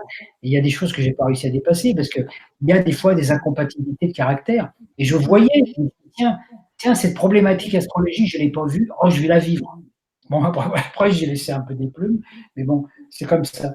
Et en fait, l'astrologie, c'est une science très, très, très précise qui, et c'est pour ça que déjà, rien que les transits de la Lune, hein, c'est pour ça qu'il y a des gens, quand vous avez une Lune mal aspectée dans votre thème et que tous les mois la Lune passe dessus, le jour où la Lune passe dessus, moi je l'ai vécu avec des personnes, je savais qu'une personne avait un thème où elle avait une Lune mal aspectée, le jour où elle avait un transit de Lune, moi je me barrais de peur, hein. Je savais que ce jour-là, on allait s'engueuler, hein, par exemple. Donc voilà, regarder la Lune du thème, puis dire, oh là là, aujourd'hui, ben, je vais, je vais pas aller le voir. Mm. Eh bien, Christian, il y a des questions. Alors, on va commencer par Jean-Luc qui a posé la question. Tu as un peu répondu, mais si tu pourrais préciser un petit peu plus, c'est comment libérer l'enfant intérieur. J'essaie par les méditations, mais rien de probant. Bah, l'enfant intérieur, ouais, il y a un côté méditatif, parce que dans la voie spirituelle, il y a un côté méditatif. Mais l'enfant intérieur, c'est la partie de nous qui se réjouit. Donc déjà, pour libérer l'enfant intérieur, la phase numéro un, hein, c'est de savoir découvrir ce qui nous donne de la joie.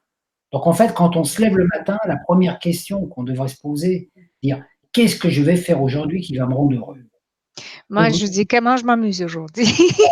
Et c'est exactement ça. Parce que l'enfant intérieur, en nous, on a cet enfant. L'enfant intérieur, c'est une partie de nous, c'est la partie christique de nous qui demande qu'à grandir jusqu'à temps qu'à prendre tout notre corps, hein. L'enfant intérieur, il devient l'ermite du tarot. Ça devient quelqu'un. C'est pour ça, quand on rencontre des sages, il y a un écho. Ouais. Quand on Ouais, rencontre, c'est vrai.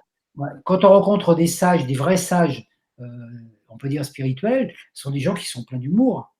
Ils font des blagues. Je me rappelle le maître Ambra, Mikhail Ivanov, il faisait des blagues pas possibles, des trucs, il faisait des trucs, il racontait souvent des histoires drôles, hein, pour faire des anecdotes et tout ça. Et c'est ça. L'enfant intérieur, c'est ce qui nous réjouit. Donc déjà, moi, il y a des gens, des fois, ils me disent, ah, je sais plus quoi faire de ma vie. Par exemple, parce que bon, le métier que je fais me plaît plus. Je dis, bah, le travail, c'est déjà d'arriver à prendre un papier, un crayon, puis noter qu'est-ce que j'aime faire? Qu'est-ce que j'aimerais faire? Notamment au niveau des métiers, par exemple, hein. Moi, j'ai découvert une méthode qui m'a été donnée par l'NPE, sans le vouloir. Parce que j'ai fait 2 fois, j'étais en recherche de travail, j'ai fait des tests chez NPE pour savoir quelle était mon orientation professionnelle. Voilà. Et donc, j'avais plein de tests, des questions. Est-ce que vous aimez ça? Est-ce que ça vous le faites? Est-ce que vous voudriez vous déplacer, etc. J'ai fait les tests en étant complètement honnête. Hein, c'est-à-dire que je disais, moi, je veux pas de bruit, je veux pas trop travailler, je veux pas qu'on me dérange quand je travaille, je veux pas trop bosser, je veux être bien payé. Enfin voilà. Et en fait, j'ai fait le test dans la NPE et ils avaient découvert après que le seul métier que je pouvais faire, c'était acteur ou photographe itinérant. Et la fille, elle m'a dit, bon, ben, nous, on n'a pas ces métiers-là. J'ai fait 2 fois les tests dans 2 NPE avec quelques années d'intervalle, on a retrouvé le même truc. Donc, j'ai regardé les tests. En fait, le test, ça consiste à prendre une liste de métiers. Hein, c'est une méthode que je vous donne, faites-la, je vous jure, c'est pas. Prenez toute la liste des métiers qui existent. Et puis, vous rayez tous les métiers que vous ne voulez pas faire. Après, il vous reste peut-être une dizaine de métiers. Et là, vous les classez dans l'ordre que vous aimeriez les faire. Pas dans l'ordre de préférence. Voilà. Après, vous allez regarder, premier métier, tiens, voilà, j'ai choisi tel métier. Est-ce que j'ai les compétences pour le faire? Oui ou non? Est-ce que j'aimerais le faire? Oui. Bon. Est-ce que j'ai les compétences? Non. Est-ce que je suis capable de m'engager dans une formation pour le faire? Est-ce que je sens que ça va me faire plaisir de le faire? Si la Mmh. réponse est non, fourier. Et puis comme ça, on procède par élimination et on se retrouve à la fin avec 2 ou 3 métiers, tout simple. Moi, je sais que quand j'ai fait de l'astrologie, quand j'ai commencé l'astrologie, j'ai découvert ça parce que c'était pour moi, hein, déjà dans un premier temps, dire tiens, je vais découvrir mon thème. Et j'ai trouvé tellement de plaisir que j'en faisais 15 à 16 heures par jour, quoi. Je baignais là-dedans, je pensais même plus à manger parce que je découvrais, c'était l'extase, quoi, quelque part. Ben là, donc chacun a en lui des choses qu'il aime faire. Il y en a, ça va être la danse, l'autre, ça va être le chant.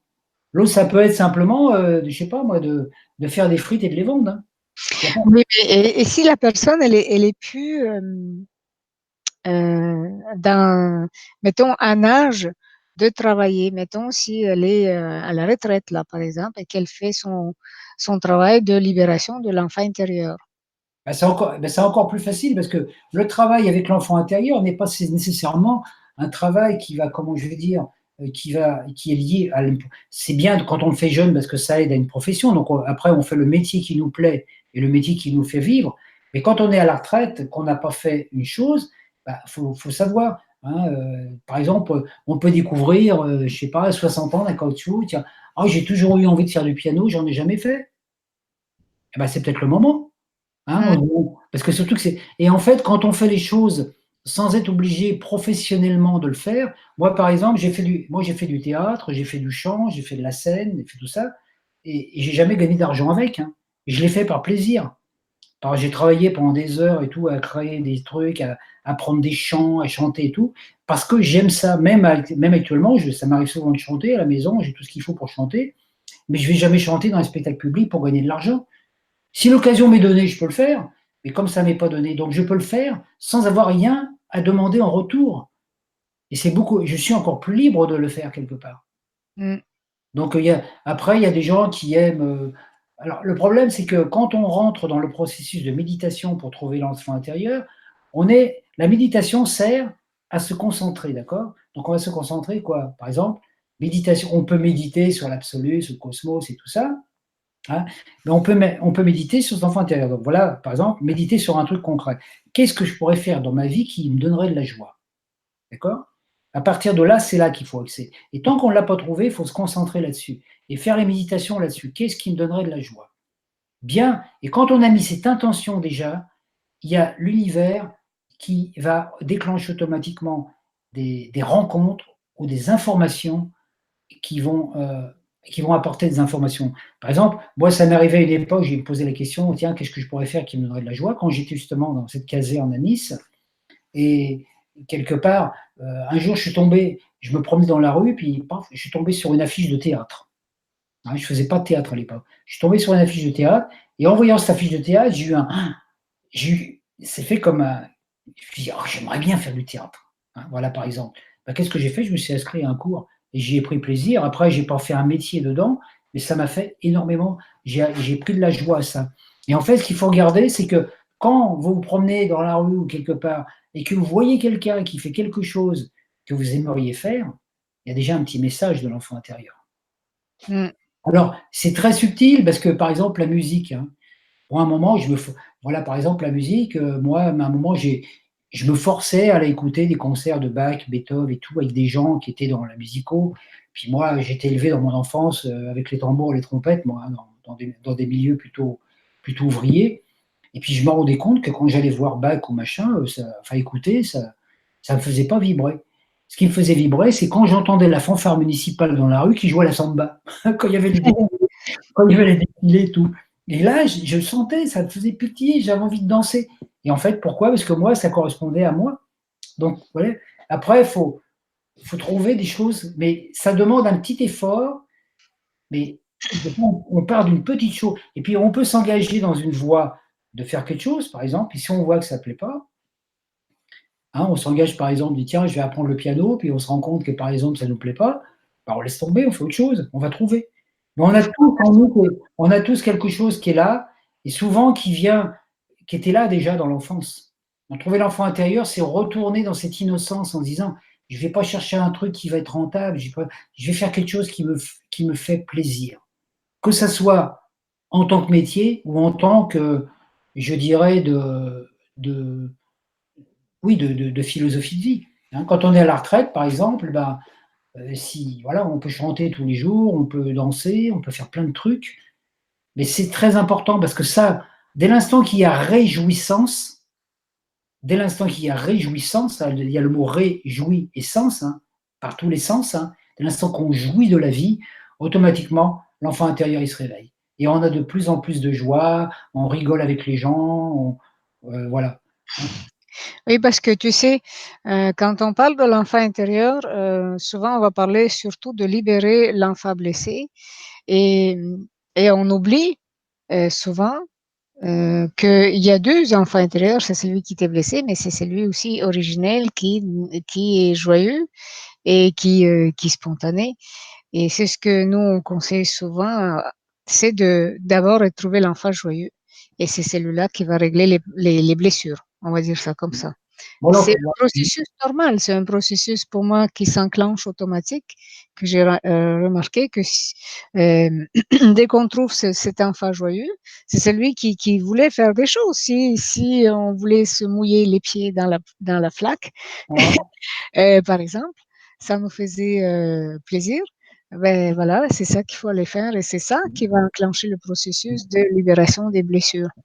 Et moi, c'est quand j'ai découvert l'enfant intérieur, comment il fonctionnait, c'est en observant les enfants. Parce Mmh. que j'avais une amie qui avait un enfant, et puis son enfant était, bon, elle lui disait toujours non à tout. Hein. Donc l'enfant, qu'est-ce qu'il faisait quand sa mère lui disait non? Il allait s'enfermer dans sa chambre et il boudait. Puis après, bah, il faisait des caprices, il voulait pas manger, enfin, voilà, il était chiant en 2 mots, hein. Et puis vraiment, il foutait même un peu le dans la maison parce que des fois, il cassait des trucs, il était bon, disons que ça crée une mauvaise ambiance. Puis un jour, j'y ai parlé, puis je lui ai dit: «Mais» j'ai dit: «Mais ton enfant, il lui manque quelque chose, quoi». Et puis, donc après, elle a changé sa façon de faire, elle a écouté son enfant, lui demander qu'est-ce qu'il voulait. Je me rappelle plus ce qu'il voulait exactement. Je sais pas s'il voulait un vélo ou un truc, tu vois? Donc l'enfant, on lui a donné les capacités de vivre ce qu'il voulait. Hein, d'un seul coup, voilà, on lui a dit: «Ah bah tiens, si tu veux faire du vélo, va faire du vélo», voilà. Bah, l'enfant, il est devenu super gentil et après il aidait même sa mère à faire la vaisselle à la maison. Il avait changé complètement. Bah, l'enfant intérieur, moi je me dis ça fonctionne pareil. Donc notre enfant intérieur, quand il est blessé, il s'enferme en nous, il crée des blessures, hein. Hein, le signe de la Vierge est le signe qui est en relation avec la libération de l'enfant intérieur. Pour ça, la Vierge, un petit enfant qui est en nous, puis on dit, bon voilà, j'ai un petit enfant qui est en moi. Dès qu'on pense qu'il faut travailler pour gagner sa vie, même sans joie, on frustre l'enfant intérieur. Et l'enfant intérieur, il nous sabote la vie. Hein.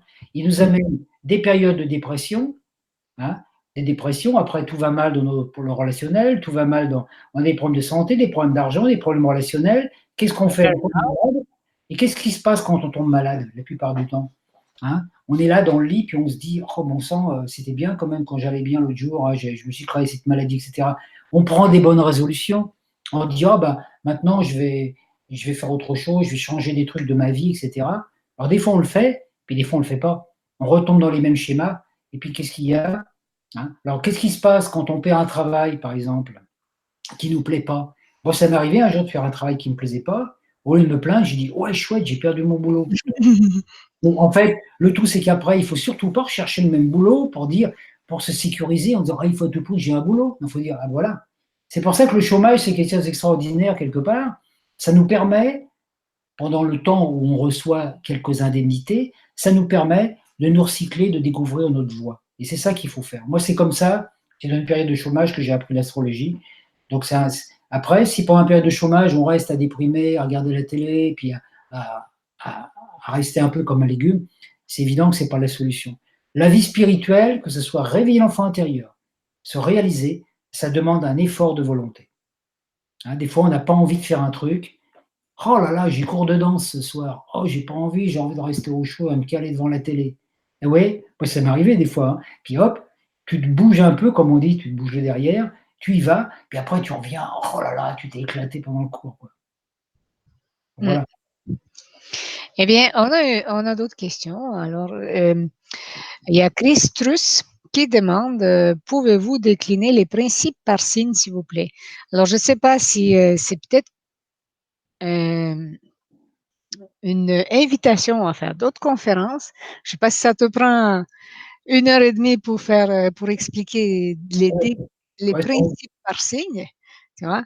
C'est peut-être une occasion de faire une autre conférence. bon, ça Juste serait mieux pour parce que sinon, je vais être obligé de trop résumer, puis on va pas avoir ce qu'il faut. Ouais. c'est Ah oui. ça. Hein? C'est une bonne idée, Christus. Hein? Ne manquez pas cette conférence qu'on va programmer très prochainement parce que moi aussi, ça m'intéresse. Et surtout que là, maintenant, c'est la nouvelle conscience qui vient. Donc, toute la réactualisation de tous les signes, c'est maintenant, ben, il n'y a pas que les signes. Hein. Là, on parlait des chakras, on parlait du karma, on parlait je te parle, nous, dans tout ce qu'on parle dans les conférences, tout à l'heure tu parlais du karma, mais moi je l'ai expliqué exactement comme toi, dans mes mots. Et ceux qui veulent, vous pouvez aller l'écouter, c'est sur notre site crystolisia.com. Mais c'est la réactualisation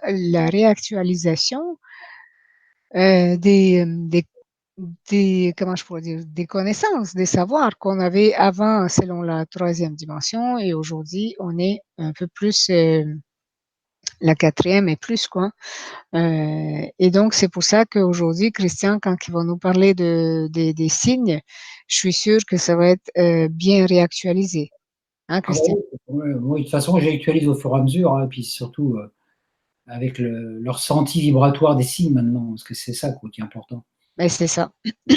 OK, puis on a Jean-Luc qui a dit bravo Christian, très clair et riche information. Mais ça, c'était pas pour la question qu'il a posée, c'était pour toute la conférence que tu avais fait. Mmh. Et c'est gentil, merci Jean-Luc. Merci. Hein?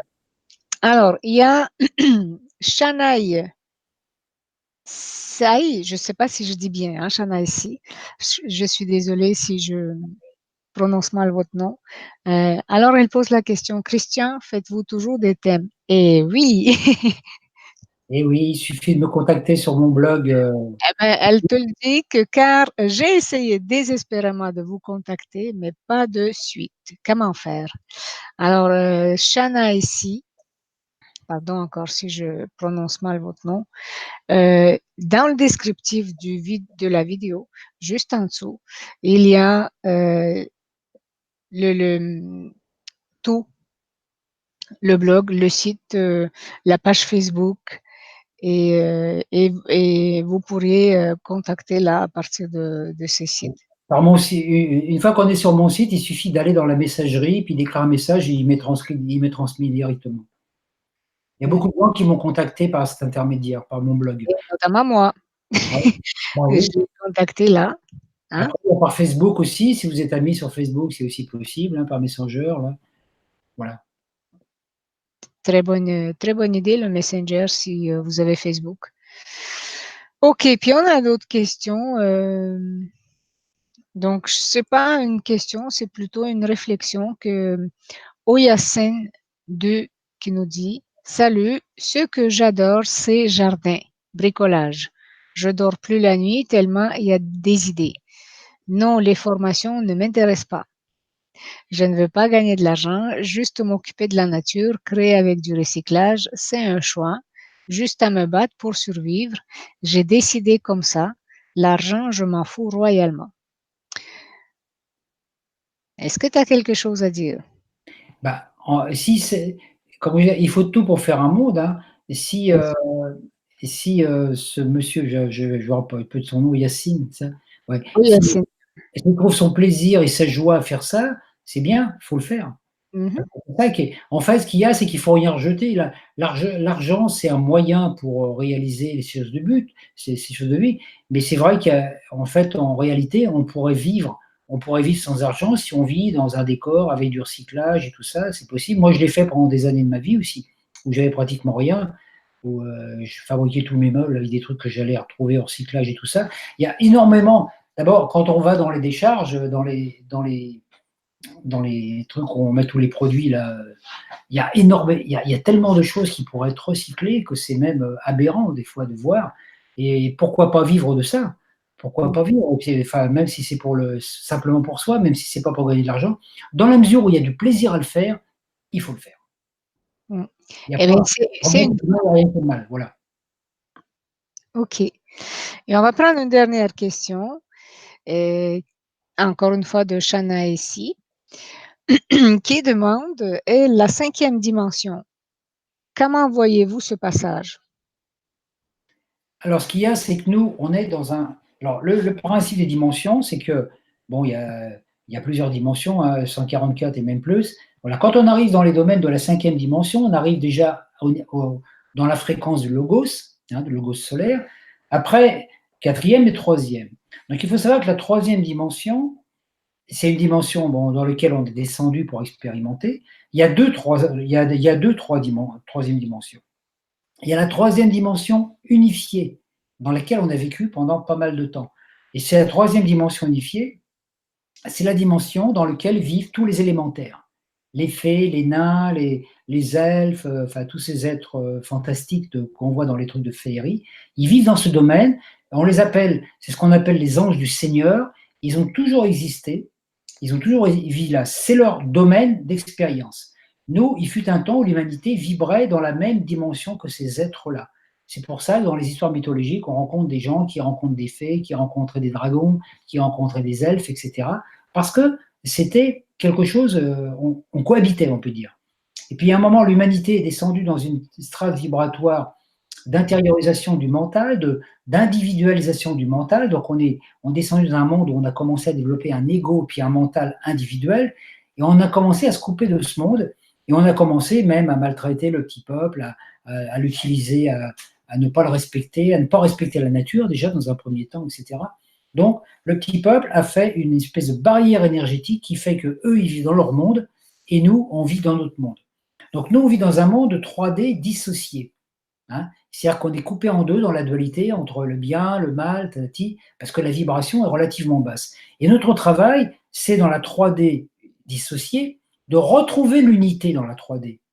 Parce que quand on a retrouvé l'unité dans la troisième dimension unifiée, c'est-à-dire qu'on est en accord, on a réintégré en nous l'essence même du monde invisible, hein, communication avec les anges, avec les dévas, les fées, voilà, on est en osmose avec, même si on ne les voit pas. On est en osmose avec, on respecte toute la nature, on respecte tous les humains, on respecte tous les règnes.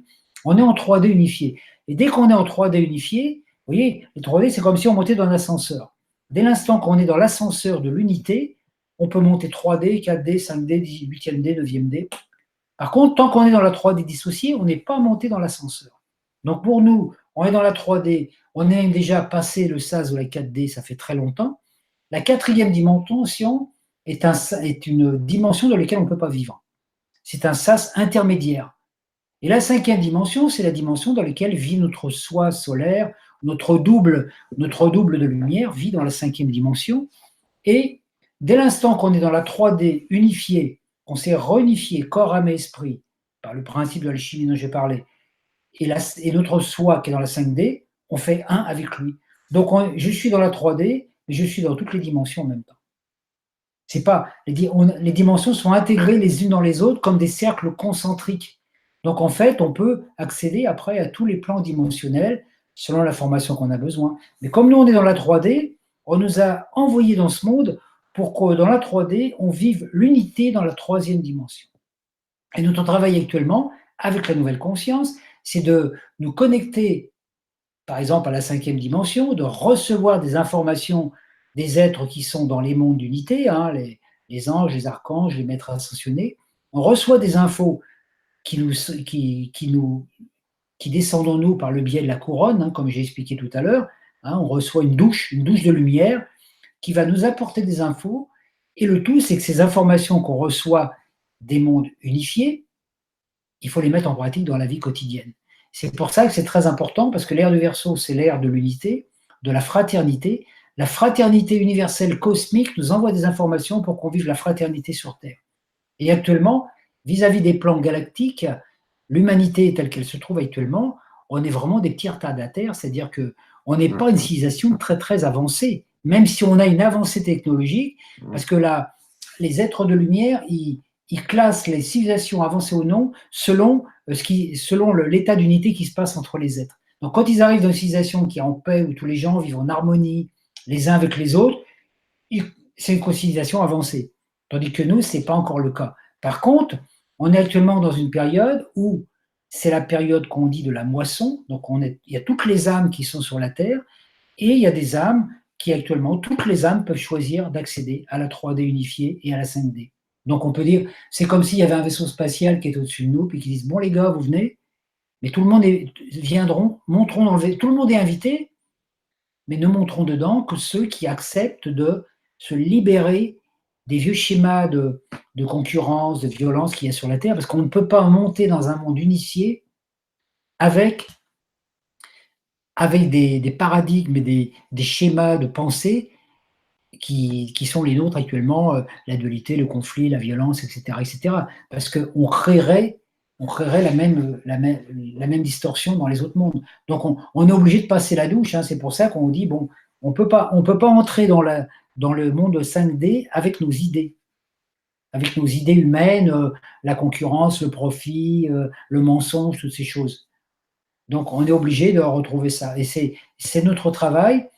Et quand on est dans cette 3D unifiée, qu'on se sent en unité avec tout, hein, c'est pour ça que j'expliquais tout à l'heure, par exemple, le fait d'être reconnaissant, par exemple, par rapport au gars qui nous loue la maison, le gars qui construit la route, voilà, tout ça, tous ces gens qui font que la vie est quand même assez agréable sur Terre.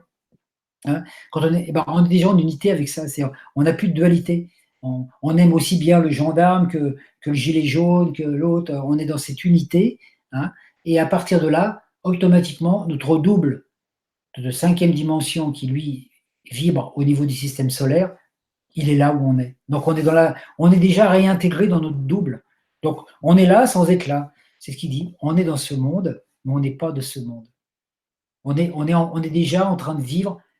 Actuellement, on est en train d'anticiper l'humanité telle qu'elle sera dans quelques décennies.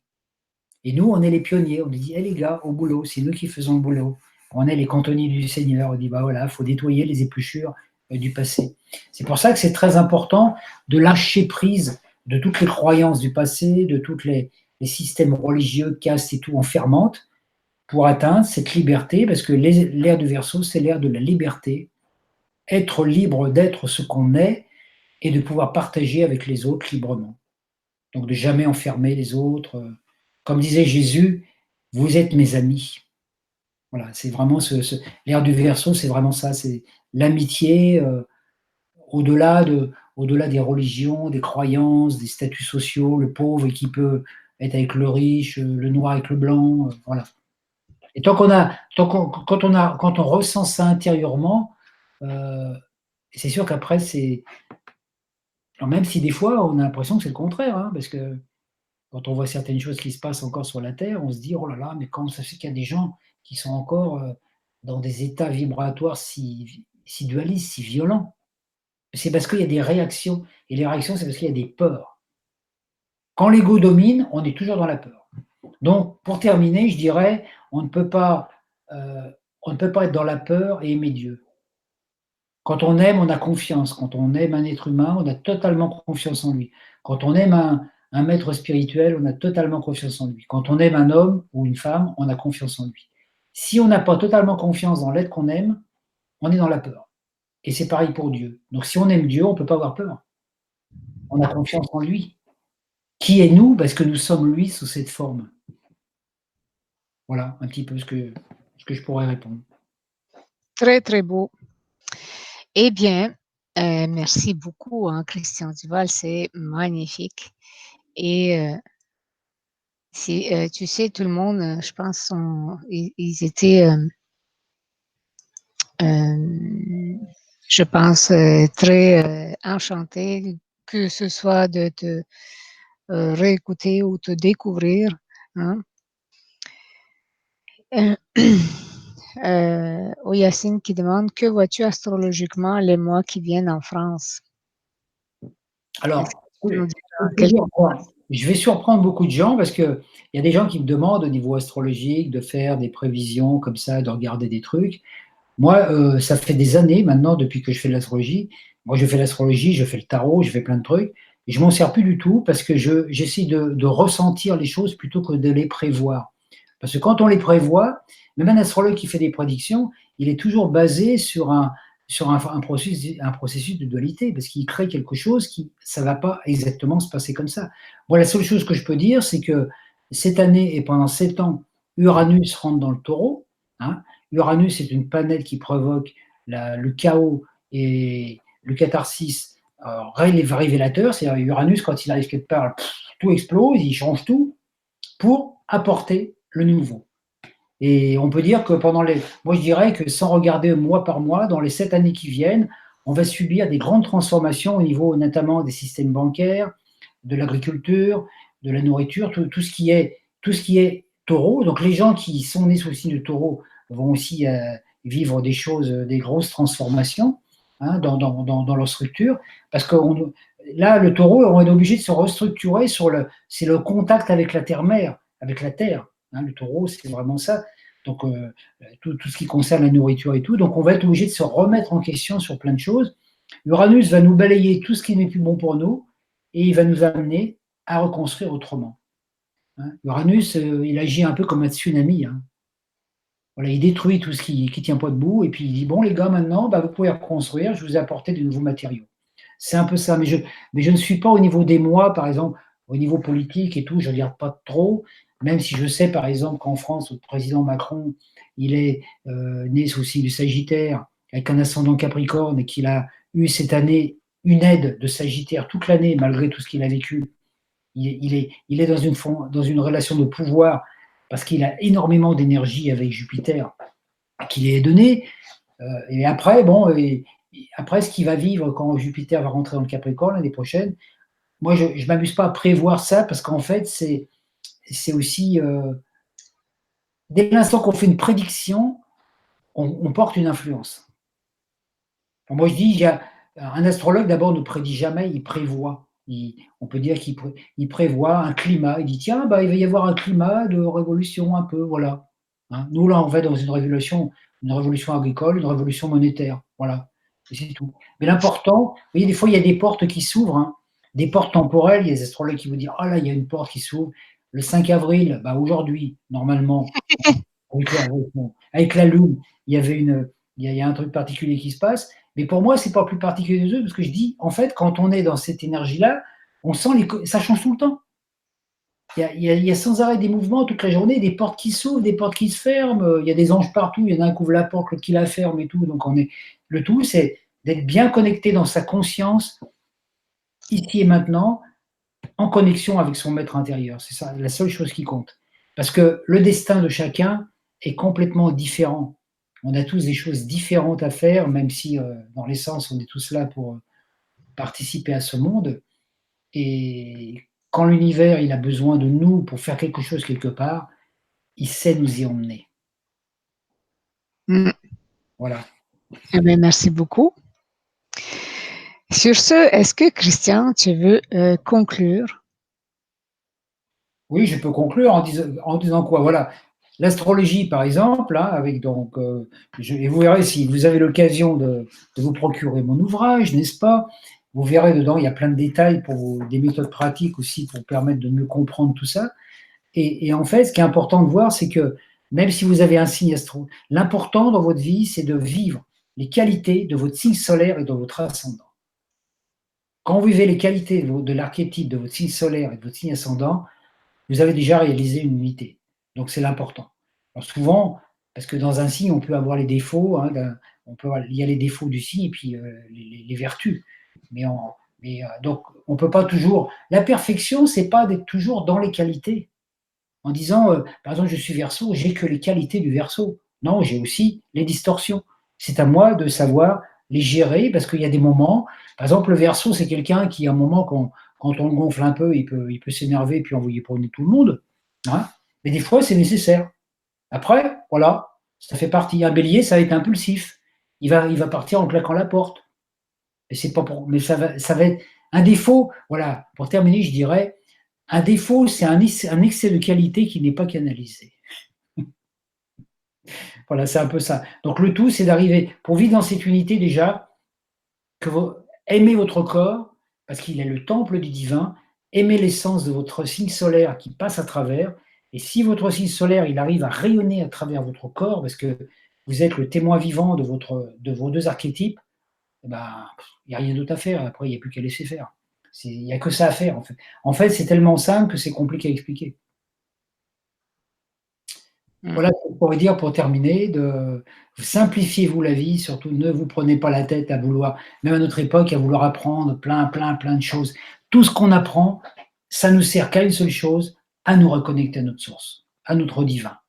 Une fois qu'on est reconnecté, après, bon, on peut lire des choses à droite à gauche, mais c'est pas en glanant plein des informations partout et en faisant des amalgames qu'on s'en sort. Moi, je l'ai fait, donc je peux vous dire, ça ne sert pas à grand-chose, si ce n'est qu'au bout d'un moment, on a tellement de connaissances et de savoir que On ne sait rien finalement. ça nous sert à rien. Et ça nous sert à quoi de savoir? Moi, par exemple, bon voilà, les choses qui se passent dans les civilisations intragalactiques et tout, moi, j'ai pas nécessairement accès à ça. Et je me dis, bah, si j'ai pas accès, c'est que j'en ai pas besoin. Après, ça me servira à quoi de savoir qu'il y a des civilisations qui font la guerre à un endroit ou d'autres qui conquièrent telle place du cosmos, qu'il y a des éruptions solaires des éruptions sur Jupiter et tout. Moi, moi, je suis ici dans cette vie sur Terre et c'est là que je dois vivre ma vie. Et que quand j'aurai vécu ma vie ici, bah, j'aurai peut-être une vie sur Jupiter ou sur le Soleil, autre part, ou là, ça sera un autre. L'important, c'est de concentrer la pensée là où on est, parce que là où on est, c'est là où est Dieu. Le centre, l'univers n'a pas de centre, il a autant de centres qu'il y a d'êtres humains. Moi, je suis le centre de l'univers, le mien, et puis tous les autres qui sont autour. Et chacun est le centre de l'univers. Et c'est ça qui est un peu compliqué à comprendre, c'est le principe de l'hologramme, en fait. Moi, dans ma conscience individuelle, dans ma conscience collective, intérieure, quand si je suis dans cette osmose avec mon soi, je contiens tous les êtres humains en moi, toutes les âmes. L'âme d'Olésia, l'âme de Christophe, l'âme de tout le monde, l'âme de Yacine, l'âme de tout le monde. Et chacun aussi, parce que c'est le principe de l'hologramme. Donc dès l'instant que je fais une chose ou que j'émets quelque chose qui va avoir sa résonance dans l'univers, c'est tout l'univers qui en bénéficie. Donc je me dis, oh là, je suis responsable. À chaque fois que je suis de mauvaise humeur, j'envoie cette information à tout l'univers. Donc c'est pour ça qu'après, il y a une certaine vigilance. Oh là là. Et ça, c'est difficile. Au début, c'est difficile à comprendre. À un moment, quand on arrive à cette unité, on dit, ah, mais bon sang, mais je suis responsable de tout l'univers, moi. Eh oui, si tu as une mauvaise pensée, eh ben, ça va se nourrir à égrégore. Donc ça nous permet d'être humble à la fois, hein, en disant voilà, et savoir que ce qu'on a besoin de savoir, on le sait, au moment précis, on a besoin de le savoir. Et Exactement. il y a plein de choses qu'on ne sait pas. Moi, quand je disais une fois à quelqu'un, je disais un Esquimau, il ne reçoit jamais, les hommes qui gîtent sur la banquise, là-bas, les Esquimaux, ils ne reçoivent jamais des informations, savoir comment créer des maillots de bain, parce qu'ils n'en ont pas besoin. Hein. C'est ça. Je termine avec voilà, merci à tous de m'avoir écouté, et puis merci Olésia de m'avoir invité, parce que ça me fait toujours plaisir de partager avec toi, et puis avec tous ceux qui sont dans dans ta dynamique. Merci à tous. Eh ben, merci à toi. Alors voilà, si vous avez à contacter Christian, n'hésitez pas.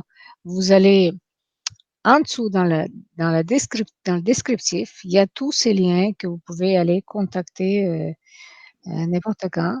Vous pouvez vous abonner à notre chaîne si vous n'êtes pas abonné, à vous abonner à notre site christolisia.com pour recevoir des invitations, bien sûr, par mail à toutes sortes de conférences, autant de nous-mêmes, de moi et de Christophe, si vous ne me connaissez pas.